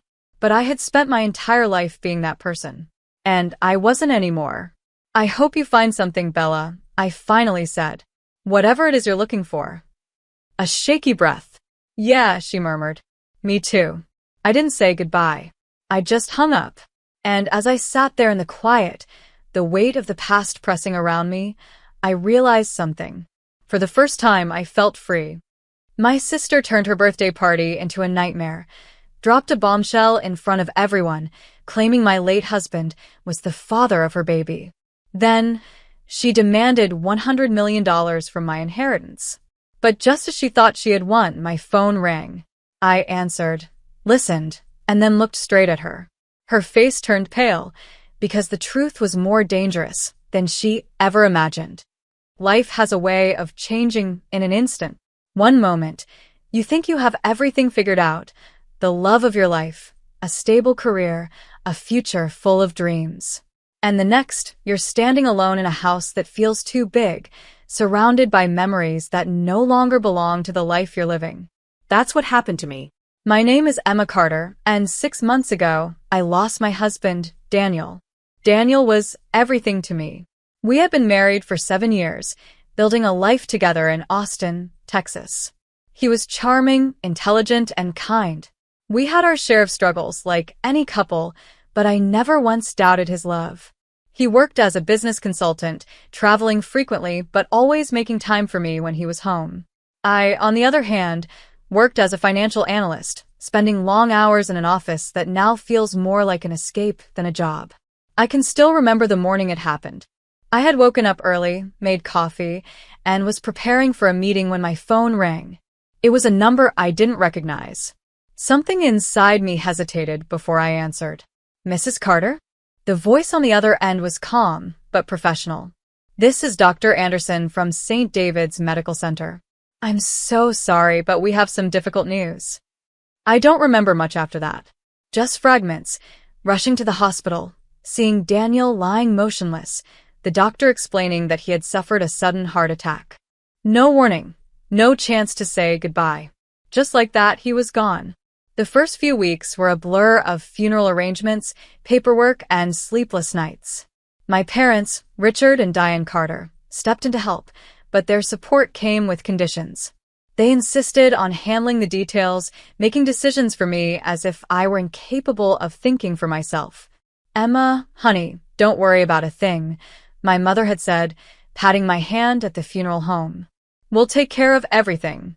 You just need to rest. Rest? How could I rest when my entire world had just collapsed? But I let them take control because at that moment I didn't have the strength to fight. In those dark months, I found solace in a grief support group that met every Thursday evening at a local community center. Sitting in a circle with strangers who understood my pain was the only thing that kept me grounded. Some days, I wake up and forget he's gone. I admitted during one session, my voice barely above a whisper. For a few seconds, everything feels normal, and then it hits me all over again. A woman named Marianne, who had lost her husband 3 years ago, reached over and squeezed my hand. That feeling doesn't go away, sweetheart. But over time, the pain changes. It won't always feel this sharp. I wanted to believe her. Despite everything, I forced myself to keep going. Daniel had left me well provided for, our house in the suburbs, a lake house in Florida, and a large trust fund. I could have quit my job, but the thought of sitting alone in an empty house all day made my skin crawl. Instead, I switched to part-time work just enough to keep my mind occupied. For the first time in years, my parents started paying attention to me. Growing up, I had always felt like the second choice. Lily Johnson, my younger sister, had been their golden child. She was the spontaneous one, the one they doted on. I was the responsible one, the one who got good grades, followed the rules, and never asked for too much. After Daniel's death, my parents started inviting me over every weekend. Sunday dinners became a routine. My mother would cook her famous roast chicken, my father would ask about my job, and for a little while, I felt like I mattered to them. Then Lily came back. It had been almost a year since I had last seen her. She had been living in Los Angeles, bouncing between freelance writing gigs that never seemed to last. When she showed up at my parents' house one evening, she was 8 months pregnant. I remember standing in the doorway, watching as my mother practically pushed me aside to pull Lily into a hug. "Sweetheart, look at you. You should have told us you were coming." Lily smiled, resting a hand on her swollen belly. I wanted it to be a surprise. And just like that, I was invisible again. Everything became about Lily. Her pregnancy, her cravings, her baby registry. My parents fussed over her like she was the most precious thing in the world, and suddenly, all the attention they had been giving me disappeared. "Are you excited about the baby?" I asked her one evening, trying to make conversation. She shrugged. "Yeah, I guess. It's a lot to think about, but I'll figure it out." I hesitated before asking, "And the father?" Her expression darkened. "That's my business, Emma." I should have known then. I should have seen the warning signs, the way she avoided the topic, the way my parents brushed off my questions. But I was too caught up in my own grief to dig deeper. Then, a few weeks later, Lily called me. "Hey, she said, her voice light and cheerful. "I'm having a birthday party next Saturday at Mom and Dad's. You should come." I was surprised. Lily had never made much of an effort to include me in anything before. But maybe, just maybe, this was her way of reaching out. "I'll be there," I promised. I even bought her a gift, a set of baby essentials, neatly wrapped in pastel-colored paper. Despite our differences, this was still my niece or nephew, and I wanted to be part of their life. The night of the party, my parents' house was packed with guests. Old family friends, Lily's childhood best friend, even some of her former coworkers filled the living room, laughing and chatting. A beautifully decorated cake sat on the dining table, surrounded by pink and blue decorations, though no one had mentioned the baby's gender. Lily was glowing, dressed in an elegant maternity dress, accepting gifts and compliments with ease. And for a moment, I felt a small spark of hope. Maybe things were finally changing. Maybe we could start over. Then, just as the party reached its peak, Lily cleared her throat and clinked her glass for attention. The room fell silent. "There's something I need to share," she said, placing a hand on her belly. It's time everyone knew the truth. I watched her, feeling a sudden chill creep up my spine. "The father of my baby," she continued, her eyes locking onto mine, "is Daniel Carter." The world tilted sideways. The gasps from the guests barely registered in my ears. My mother placed a comforting hand on Lily's shoulder. My father nodded solemnly, as if this had all been planned. And me? I could do nothing but stare, frozen in place as my entire life shattered once again. The room was silent. Every pair of eyes was on me, waiting for my reaction. My fingers tightened around the glass in my hand. My breath caught somewhere between my ribs. I could hear my own heartbeat pounding in my ears. Lily was still standing in the center of the room, her hand resting on her swollen belly like she had just made the most beautiful announcement in the world. My parents stood beside her, their expressions unreadable.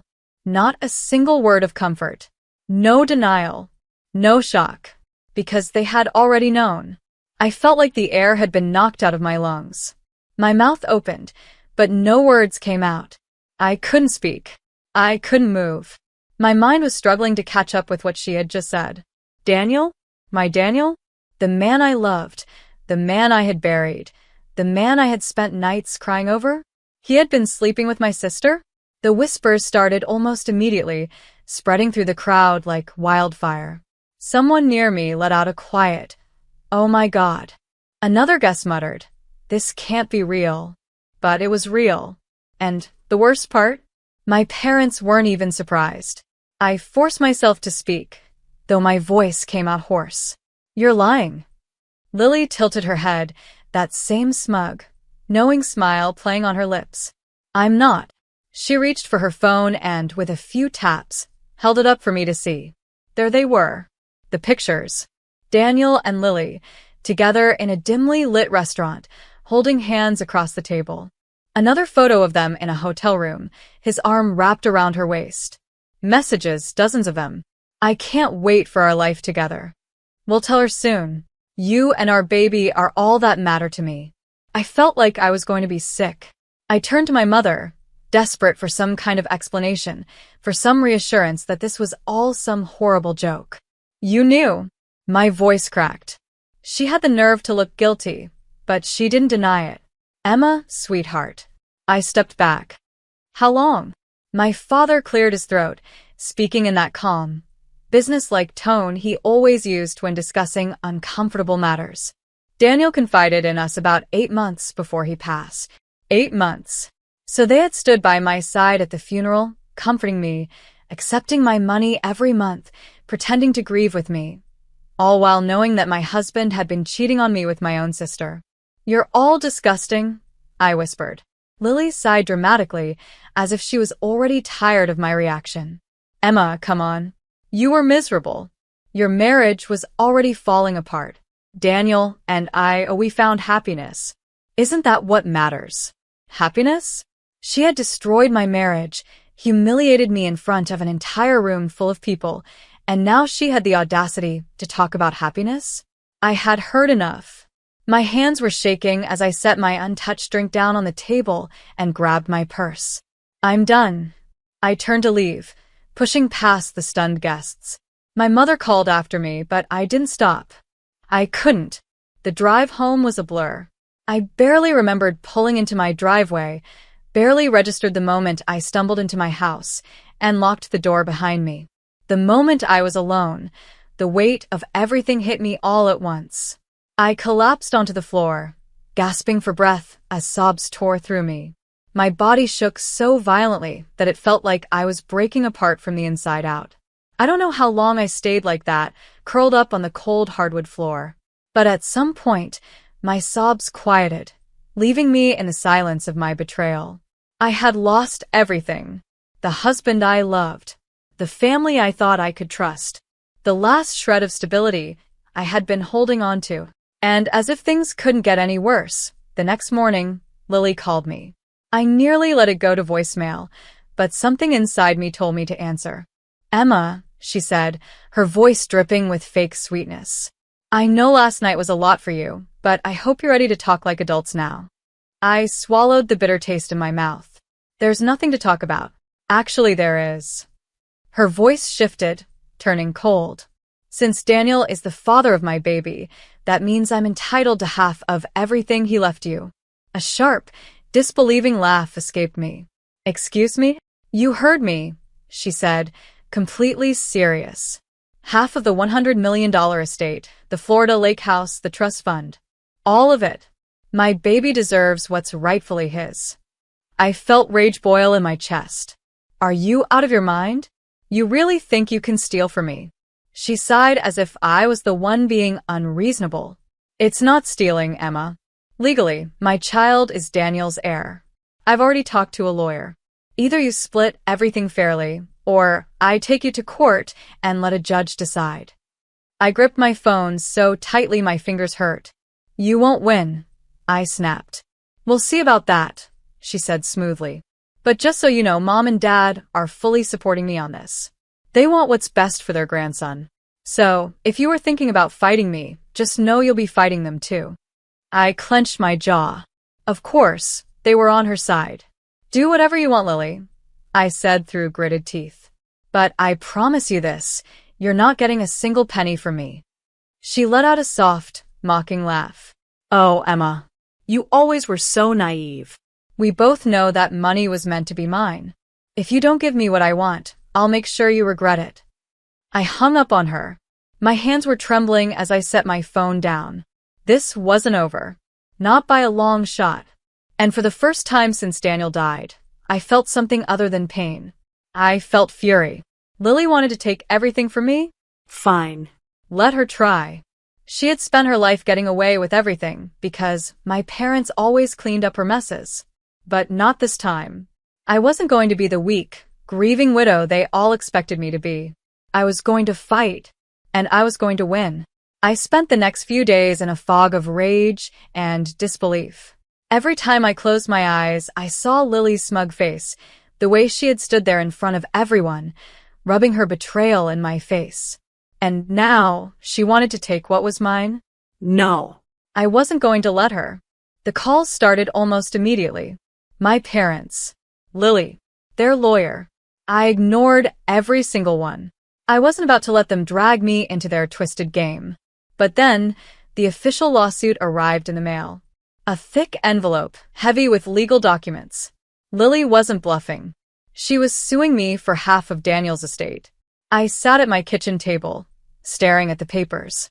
$100 million. The Florida Lake House. The trust fund. She wanted it all. The entitlement was staggering. It wasn't enough that she had taken my husband.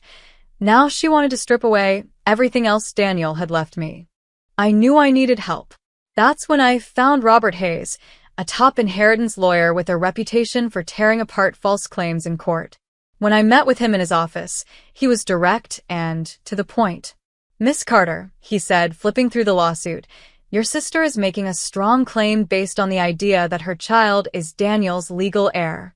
In these cases, courts are often sympathetic, especially when there's a child involved. I stiffened. So, what are you saying? That I could actually lose this. He sighed. It depends on the evidence. Right now, her claim looks strong because she has text messages, photos, and he tapped the document, the unwavering support of your parents, who are willing to testify that Daniel wanted to be with Lily. I felt my stomach churn. My own parents. My own blood, ready to stand against me in court. Then I need to find something stronger, I said, my voice steady despite the storm inside me. Robert leaned back in his chair, studying me. If you can prove her child isn't Daniel's, her entire case falls apart. I clenched my jaw. How do I do that? A DNA test, he said simply. But Lily would have to agree to one. And given how confident she is, I doubt she will. I knew he was right. Lily would never willingly let me prove her baby wasn't Daniel's. She was counting on the assumption that no one would question her story. That's when I got the call. A blocked number. I almost ignored it, but something told me to pick up. Is this Emma Carter? A woman's voice asked. Yes. There was a pause. Then, my name is Margaret Collins. I'm Daniel's mother. I nearly dropped the phone. No, you're not, I blurted out. Daniel's parents died when he was a kid. He told me. He lied. Her voice was bitter. I was at the funeral. I saw you. I wanted to introduce myself, but I didn't know how. I gripped the phone tighter. Why are you calling me now? Because I heard about what your sister is claiming, she said, her voice sharp. And because I can prove she's lying. I barely managed to whisper. How? There was a long pause before she spoke. Daniel was sterile. My breath caught. What? He was tested at 26 years old. The doctors said he had zero chance of having children. Everything inside me went still. My years of fertility treatments. The doctors telling me the problem was with me. All of it had been a lie. Margaret sighed. I have his medical records from Boston General Hospital. They're official. They prove Daniel could never have fathered your sister's baby. My mind was spinning. This was it. The proof I needed. If Daniel was sterile, Lily's entire case would fall apart. I met Margaret the next morning at a small cafe downtown. She was a tall, elegant woman with Daniel's eyes. I could tell she had been through a lot, but there was a quiet strength about her. She slid the envelope across the table. This should be enough to prove she's lying. I opened it with shaky hands. The documents were real. Daniel Carter. Medical examination. Complete sterility. I looked up at her, feeling my throat tighten. Thank you. She smiled sadly. I can't change the fact that my son lied to you, but I can help you make sure his mistress doesn't profit from it. That was all I needed to hear. The next day, I walked into Robert's office and placed the medical records on his desk. His eyebrows shot up. Where did you get this? From Daniel's mother, I said. It proves he was sterile. Robert flipped through the pages, then exhaled sharply. Miss Carter, this changes everything. I let out a slow breath. So, what do we do now? He smirked. Now? We take this to court. The court date arrived faster than I expected. I walked into the courtroom feeling stronger than I had in months. Lily sat across from me, her baby bump prominent, her expression one of calculated innocence. My parents sat beside her, whispering in her ear, their faces filled with quiet confidence. They thought they were going to win. They had no idea what was coming. Lily's lawyer started first, presenting her case. He spoke about how Daniel and Lily had been in love, how they had planned a future together, how the baby was Daniel's rightful heir. Then it was my turn. Robert stood up. Your Honor, we have evidence that disproves everything Miss Johnson has claimed. He handed over the medical records. The judge's expression didn't change as she read through them. But when she finally looked up, I knew. Lily's smug expression faltered. Her lawyer immediately objected, claiming the documents were fake. That's when Robert stood up again. Your Honor, we request a court-ordered DNA test to confirm paternity. Lily froze. Her hands gripped the table. I saw it then, the first flicker of panic. The judge nodded. DNA testing is ordered. Lily let out a nervous laugh. That's not necessary. But it was too late. The walls were closing in on her, and she knew it. She had spent her life lying her way out of trouble, manipulating our parents, always getting what she wanted. But this time, she was about to lose everything. The courtroom was silent as the judge opened the sealed envelope containing the DNA test results. I sat still, my hands gripping the edge of the table, but I could feel the tension crackling in the air. Across from me, Lily was pale, her fingers trembling as she clutched her belly. She knew what was coming. The judge adjusted her glasses and cleared her throat. The DNA results conclusively show that there is no genetic relationship between the minor child and the late Daniel Carter. A stunned silence fell over the room. My parents were frozen, my father's face unreadable, my mother's lips parted as if she was about to protest, but no words came out. Lily, on the other hand, looked like she had been hit by a truck. Her carefully composed expression cracked, and I saw the panic creep into her eyes. The judge continued, her voice steady. As such, this court finds that Miss Lily Johnson's claim to Mr. Carter's estate is fraudulent. The lawsuit is dismissed with prejudice. I felt the breath rush out of me. I had won. Lily shot up from her seat. This is a mistake. Her voice was shrill, desperate. The test must be wrong. Daniel was the father. We were together. The judge barely looked at her. The test is conclusive. If you dispute the results, you may seek further legal action, but as it stands, you have no claim to Mr. Carter's assets. Lily turned to my parents, her voice breaking. Mom? Dad? Say something. My mother looked helplessly at my father, who rubbed a hand over his face, suddenly looking much older. For the first time, I think he realized just how deep Lily had dragged them into this mess. "Lily," my father said, his voice unusually soft. We didn't know." Lily shook her head wildly, tears streaking down her face. "No. You believed me. You were supposed to stand by me." I almost laughed at the irony. She had spent her entire life relying on our parents to clean up her messes. But this time, they couldn't save her. Her lawyer whispered something in her ear, probably telling her to calm down, but she wasn't listening. She turned her fury on me, her face twisting into something ugly. "You did this," she spat. "You couldn't stand the thought of me being happy, could you?" I stood up slowly, looking her dead in the eye. "No, Lily. You did this to yourself." She let out a bitter, broken laugh. "You think you've won? You think you're better than me?" I didn't answer. There was nothing left to say. The bailiff called for order, and the judge made her final ruling. The case was closed. Lily had lost. Outside the courtroom, my parents approached me. My mother's eyes were red, pleading. "Emma, sweetheart, we didn't know." I shook my head. "You did, Mom. Maybe not about the baby, but you knew about Daniel and Lily. You let me cry on your shoulders, you took my money, and you still stood by her." Tears welled in her eyes. "We made a mistake. We were just trying to protect the family."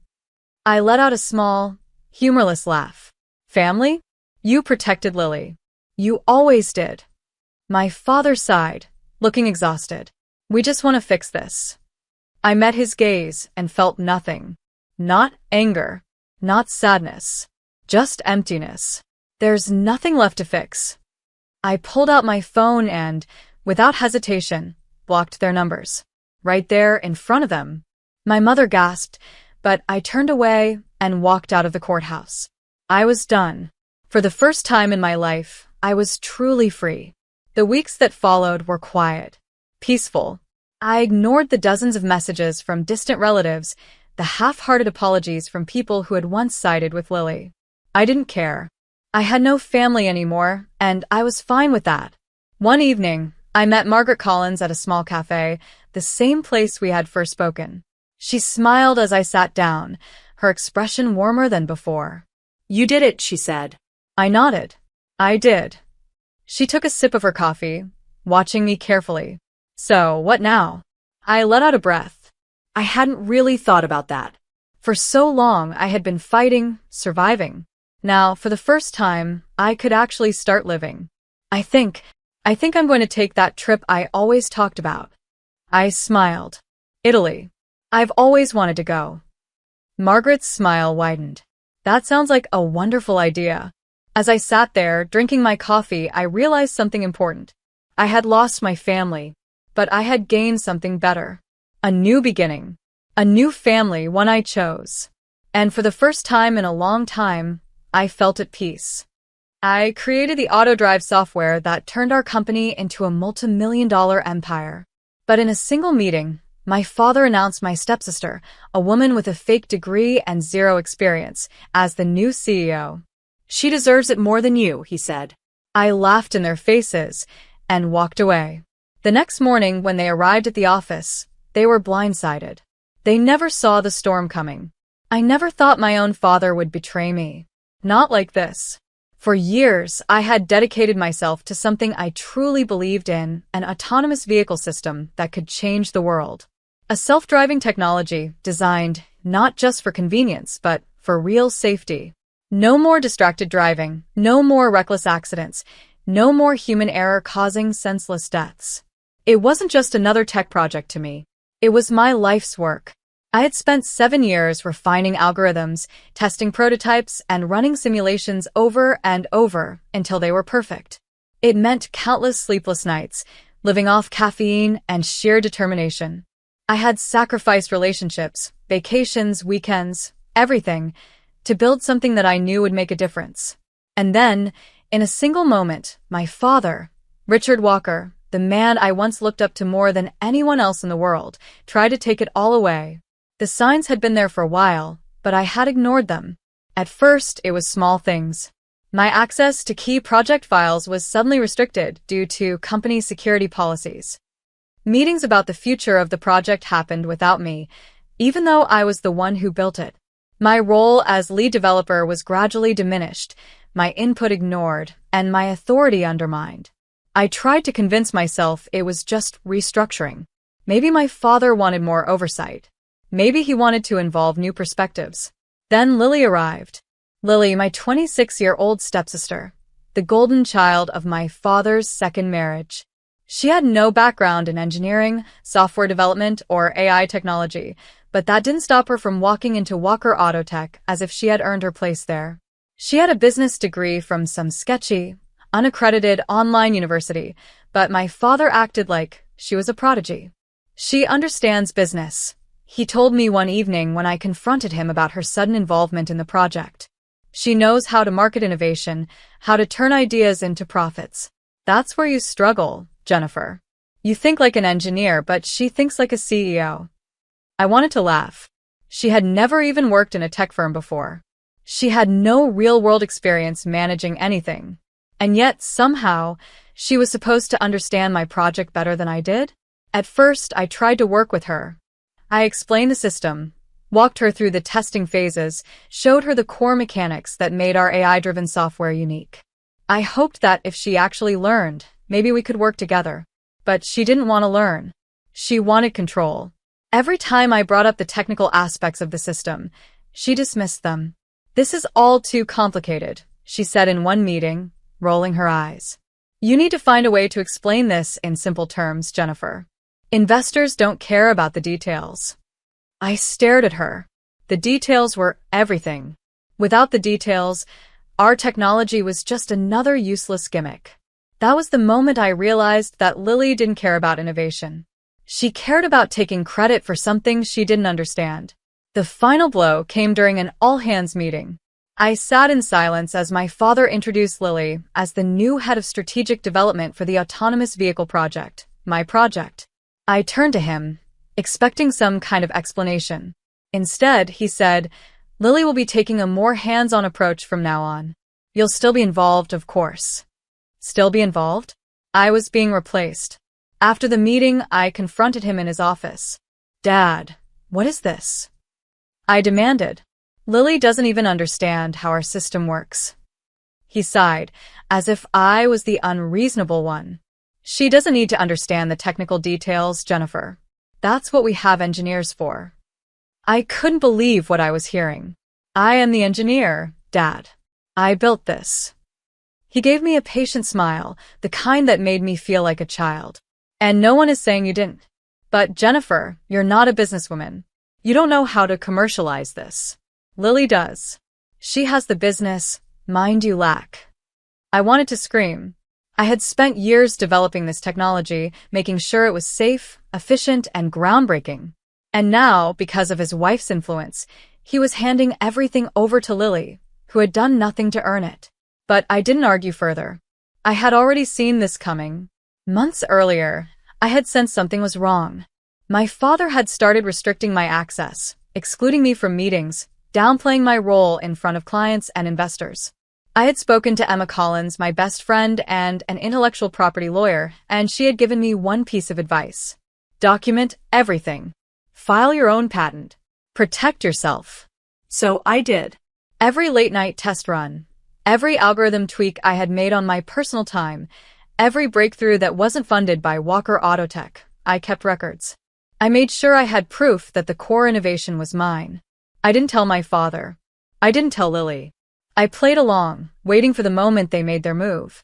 And that moment came one evening, when my phone rang. It was my father. "Jennifer, I need to inform you that Walker Autotech is officially transferring all rights to the autonomous vehicle project to Lily. She'll be handling everything moving forward." For a moment, I couldn't even speak. It felt like someone had knocked the air out of me. "You can't do that," I said finally, gripping my phone so tightly my knuckles turned white. His voice was calm. Too calm. "Of course I can. Walker Autotech funded this research. It belongs to the company. And as CEO, I decide who runs it." I could picture him in his office, sitting behind his massive desk, convinced that I had no choice but to accept his decision. I swallowed the rage burning inside me and force myself to stay calm. Well, I said, my voice steady, I hope Lily enjoys trying to commercialize something she doesn't understand. There was a pause. He had expected me to fight, to beg, to plead. My composure threw him off balance. That's all, he said stiffly. I'll have legal send over the transfer papers. Good luck with that, I replied and hung up. The moment the call ended, I sent a quick text to Emma. He did it, just like we predicted. She responded instantly. We're ready. I took a deep breath and pulled out a folder from my desk labeled Project Shield, my insurance policy. It contained everything. Patent filings, records of my independent work, proof that the heart of this technology belonged to me, not Walker Autotech. My father thought he had won. He had no idea what was coming. I sat in my office, staring at the folder in front of me. Project Shield. Months of careful planning, of documenting every piece of my research, of preparing for this very moment. My father thought he had won. He thought I'd just accept it, that I'd let Lily, someone who had never written a single line of code, take credit for something she couldn't even begin to understand. He had no idea what was coming. I grabbed my phone and called Emma. She answered on the first ring. I assume he made it official? Yeah, I said, leaning back in my chair. He called me himself. Told me Walker Autotech was transferring everything to Lily. Emma let out a short laugh. He really thinks he owns it. He thinks whatever the company funds belongs to him, I said, shaking my head. But I was careful. All my key breakthroughs? My own time, my own equipment. I logged everything. Then we move forward, she said. I'll file the challenge first thing tomorrow. The moment they try to submit that transfer, the USPTO will flag it. We'll have a full investigation on our hands. I exhaled slowly. This was really happening. What do I do now? I asked, even though I already knew the answer. You wait. And when they realize what's happened, you don't give them anything. No reaction. Let them sweat. I smiled. I liked that plan. The next morning I got to the office as usual. Acted normal. Pretended like nothing had happened. Let them think I was defeated. And then I watched as everything started to fall apart for them. By noon, the first email from Walker Autotech's legal department had arrived, requesting I sign documents confirming the transfer. I forwarded it to Emma, without even opening it. By 3 p.m., my father called me again. I let it go to voicemail. By 5 p.m., Emma sent me a text. It's flagged. The USPTO has officially opened an investigation. Now, we see how they react. I knew exactly how my father would react. Badly. The next morning, I walked into the office and saw Lily pacing in the hallway, phone pressed to her ear, looking flustered. She spotted me immediately and rushed over. Jennifer, we need to talk. I stopped walking, raised an eyebrow. Do we? You're making this difficult, she snapped. We need you to sign off on the patent transfer so we can move forward with launching. I almost laughed. She actually thought I was going to help her steal my work. Lily, I said, my voice calm. Why don't you explain to me, right here, what the core algorithm of the system does? She blinked. What? The core algorithm, I repeated. The one that makes the system actually work. Since you're taking over, you should be able to explain it, right? Her face turned red. That's not my job. I focus on business strategy. I said, nodding. So, you don't actually understand what you're trying to take over. She clenched her jaw. You're being ridiculous. Just sign the papers. I smiled. Good luck with that. I walked away, leaving her standing there, fuming. By noon, my father was at my office door. He didn't even knock, just walked in and shut the door behind him. His face was tight with frustration. Jennifer, what the hell are you doing? I sat back in my chair, crossed my arms. I don't know what you mean. You know exactly what I mean, he snapped. The USPTO flagged the patent transfer. They're saying the technology is already under an independent patent. Yours. I shrugged. That's interesting. His eyes narrowed. You knew this was coming. I didn't say anything. He ran a hand through his hair, exhaling sharply. Do you have any idea what you're doing? You're jeopardizing the future of this company. No, Dad. I'm protecting my work. His face hardened. I built this company. I took care of you after your mother died. You think you're entitled to something just because you wrote some code. That hit me harder than I expected. Not because I believed him, but because it was the final confirmation I needed. He never saw me as an equal. Just an extension of his business, a resource to be used. I stood up. I don't owe you anything. And I'm done letting you take from me. He exhaled sharply. So, what's your plan? You think you can take down Walker Autotech? I tilted my head. I don't have to take down anything. I just have to make sure you don't get to take credit for what's mine. His jaw clenched. You're making a mistake. I met his eyes. No, you did. The day you decided to put someone else's ambition above my work. He stared at me for a long moment. Then he straightened, smoothing out his tie. You're going to regret this. I didn't flinch. We'll see. He stormed out of my office, slamming the door behind him. I sank back into my chair, my heart pounding. Emma had been right. Let them sweat. By the next morning, things had escalated even more. Emails were flying, meetings were happening behind closed doors. I walked past my father's office and saw Walker Autotech's legal team huddled together, whispering. Then at lunchtime, my phone buzzed. A news alert. I froze.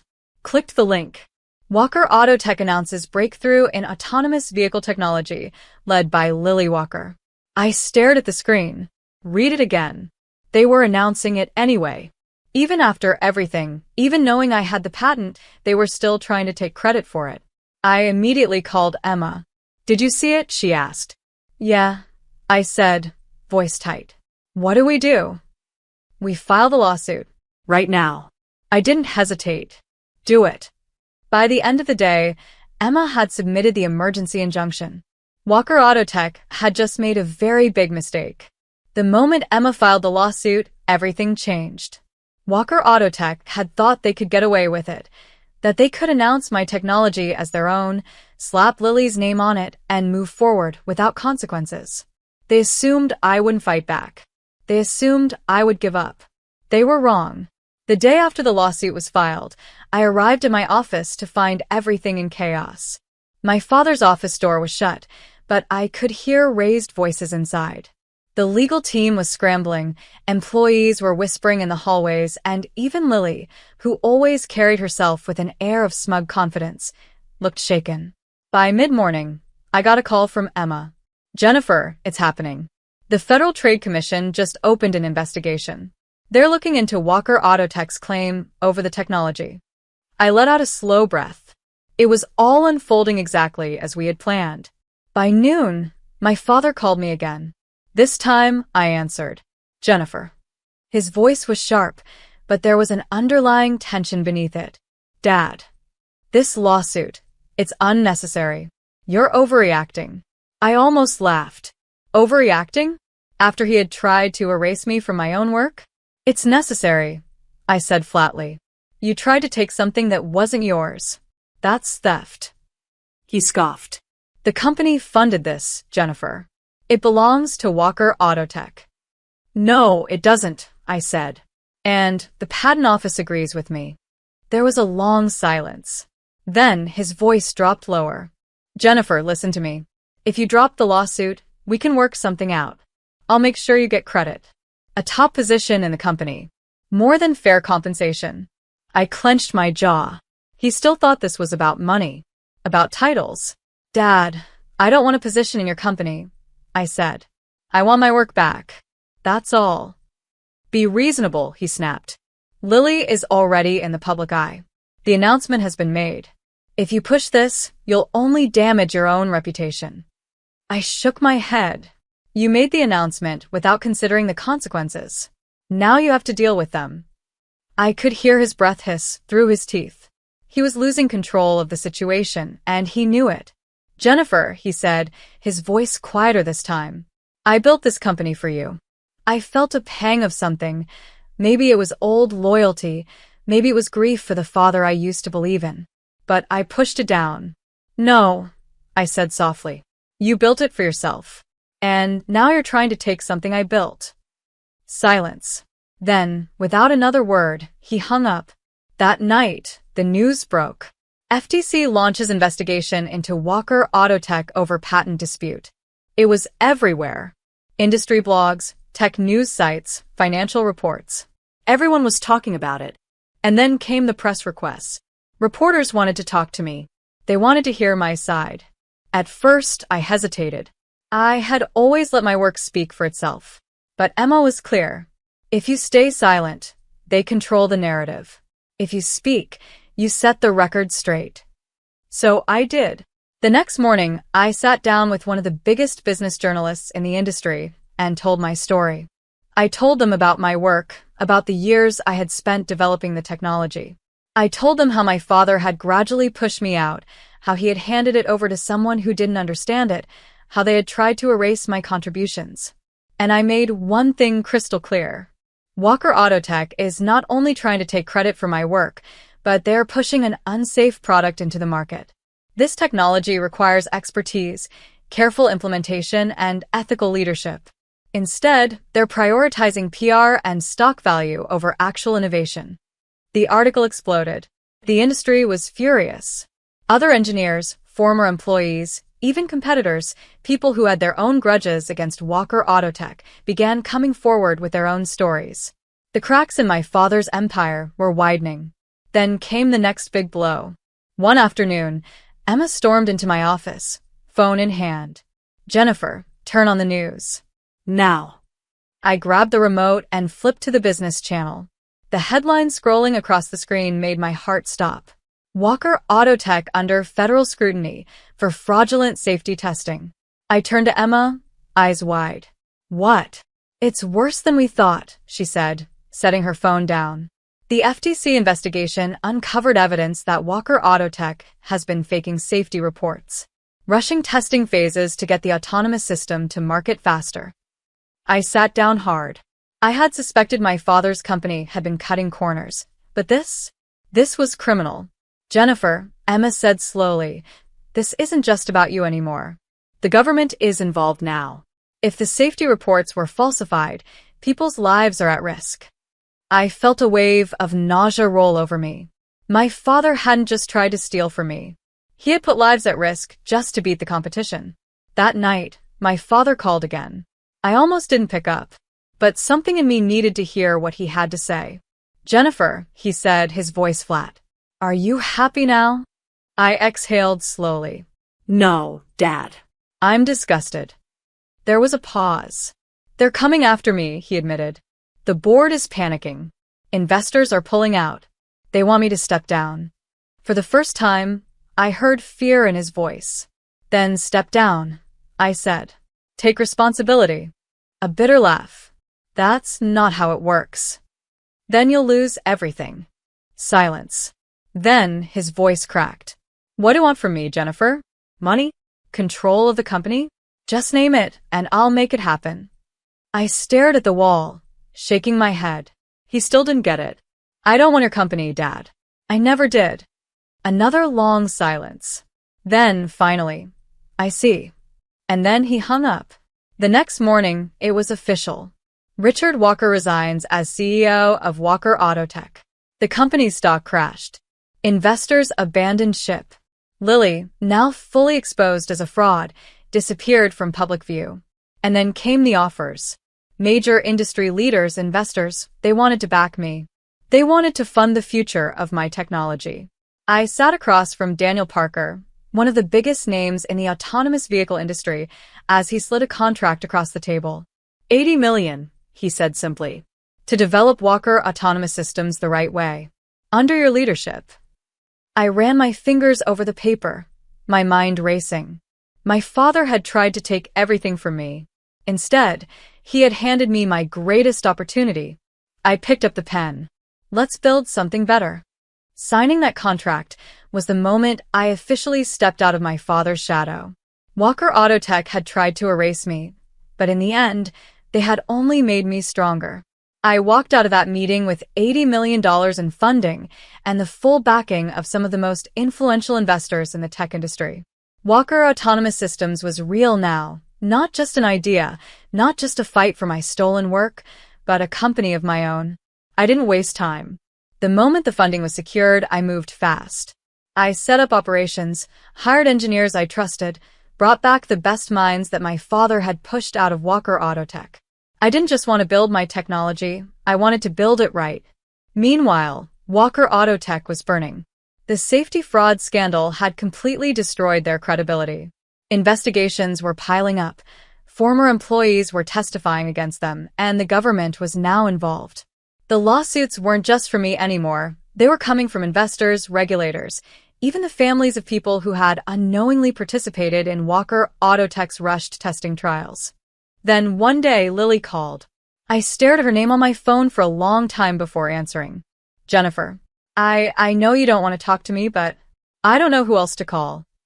Her voice was small, uncertain, not the arrogant Lily I had known before. What do you want? I asked, keeping my tone neutral. She hesitated. God, I messed up, okay? I let Mom push me into something I wasn't ready for. I thought I could handle it, I thought Dad would protect me, but her voice broke. Everyone's turning on me. The media, the board, even Mom. She's acting like she had nothing to do with any of this. Of course she was. Sophia had gotten exactly what she wanted, her daughter at the top, at least for a moment. But the second things fell apart, she must have abandoned Lily to clean up the mess herself. You did this to yourself, I said bluntly. You let them use you, and you let them steal from me. I know, she whispered. I know, but I want to fix it. I sighed, rubbing my temples. And how exactly do you plan to do that? There was a long silence. Then she said, I want to learn, really learn. I enrolled in an engineering program, a real one. That surprised me. Why? Because I don't want to just pretend anymore, she admitted. I want to actually understand the work I was trying to take credit for. I didn't know how to respond to that. She sighed. I just wanted you to know. I was quiet for a long moment. Then I said, if you're serious, then good. But don't expect me to forget what you did. I don't, she said softly. But I'll prove to you that I can be better. I didn't know if I believed her, but I also knew that she was the least of my concerns now. Walker Autotech was collapsing. My father had been forced to step down, and without him, the company was leaderless, desperate, and bleeding money. Then, one day, I got a message from someone I hadn't expected. My father. Can we meet? I almost ignored it. Almost. But some part of me, maybe out of curiosity, maybe out of closure, wanted to hear what he had to say. So I agreed. We met in a quiet cafe, far away from the chaos of the corporate world. He looked different, older, defeated, smaller. His usual confident presence was gone. He sat across from me, stirring his coffee in silence. Finally, he sighed. I lost everything, Jennifer. I didn't say anything. The company, the board is considering selling it off. I built it from the ground up, and now it's worthless. You did that to yourself, I said, not unkindly but firmly. You put profit over safety, over ethics. You let Mom manipulate you. You let Lily take something she wasn't prepared for. And you tried to erase me. He exhaled sharply, looking down. I know. That startled me. I hadn't expected him to admit it so easily. He looked back up at me, and for the first time in a long time, he looked tired. Not the powerful CEO, not the ruthless businessman. Just a man who had made too many mistakes. I was wrong, he said finally. About everything. I swallowed. Why are you telling me this? Because you deserve to hear it. Because I don't have anything left to lose. I stared at him for a long time. Part of me wanted to say something, wanted to tell him that maybe if he had realized this sooner, things could have been different. But it was too late now. I stood up, pulling my coat over my shoulders. Goodbye, Dad. He looked up at me, eyes sad. Goodbye, Jennifer. I walked out of that cafe and didn't look back. Over the next few months, Walker Autotech crumbled completely. Investors pulled out, lawsuits piled up, and eventually, the board had no choice but to sell off what was left of the company. The name Walker Autotech disappeared from the industry. But Walker Autonomous Systems? We thrived. The first prototypes of my self-driving technology hit the market under my leadership. We did it the right way. No shortcuts, no faked tests, no rushing to be competitors. Just real, solid engineering that was built to change the world. And it did. The industry recognized it. Governments wanted partnerships. Investors flooded in. And for the first time in a long time, I wasn't fighting to prove my worth. I had already won. One evening, after a long day at work, I received a package in the mail. No return address. Just my name on the front. I opened it to find a notebook. I froze. It was my mother's old engineering journal, the one she used when she first started in the industry. I flipped through the pages, running my fingers over her notes, her calculations. On the first page, in faded ink, was a message she had written long ago. To my Jennifer, who sees the world not just as it is, but as it could be. Never let anyone dim your light or steal your dreams. You are capable of more than they know. I traced the words, swallowing the lump in my throat. For the first time in years, I felt at peace. I had fought for what was mine. I had reclaimed my future. And now it was time to build something even greater.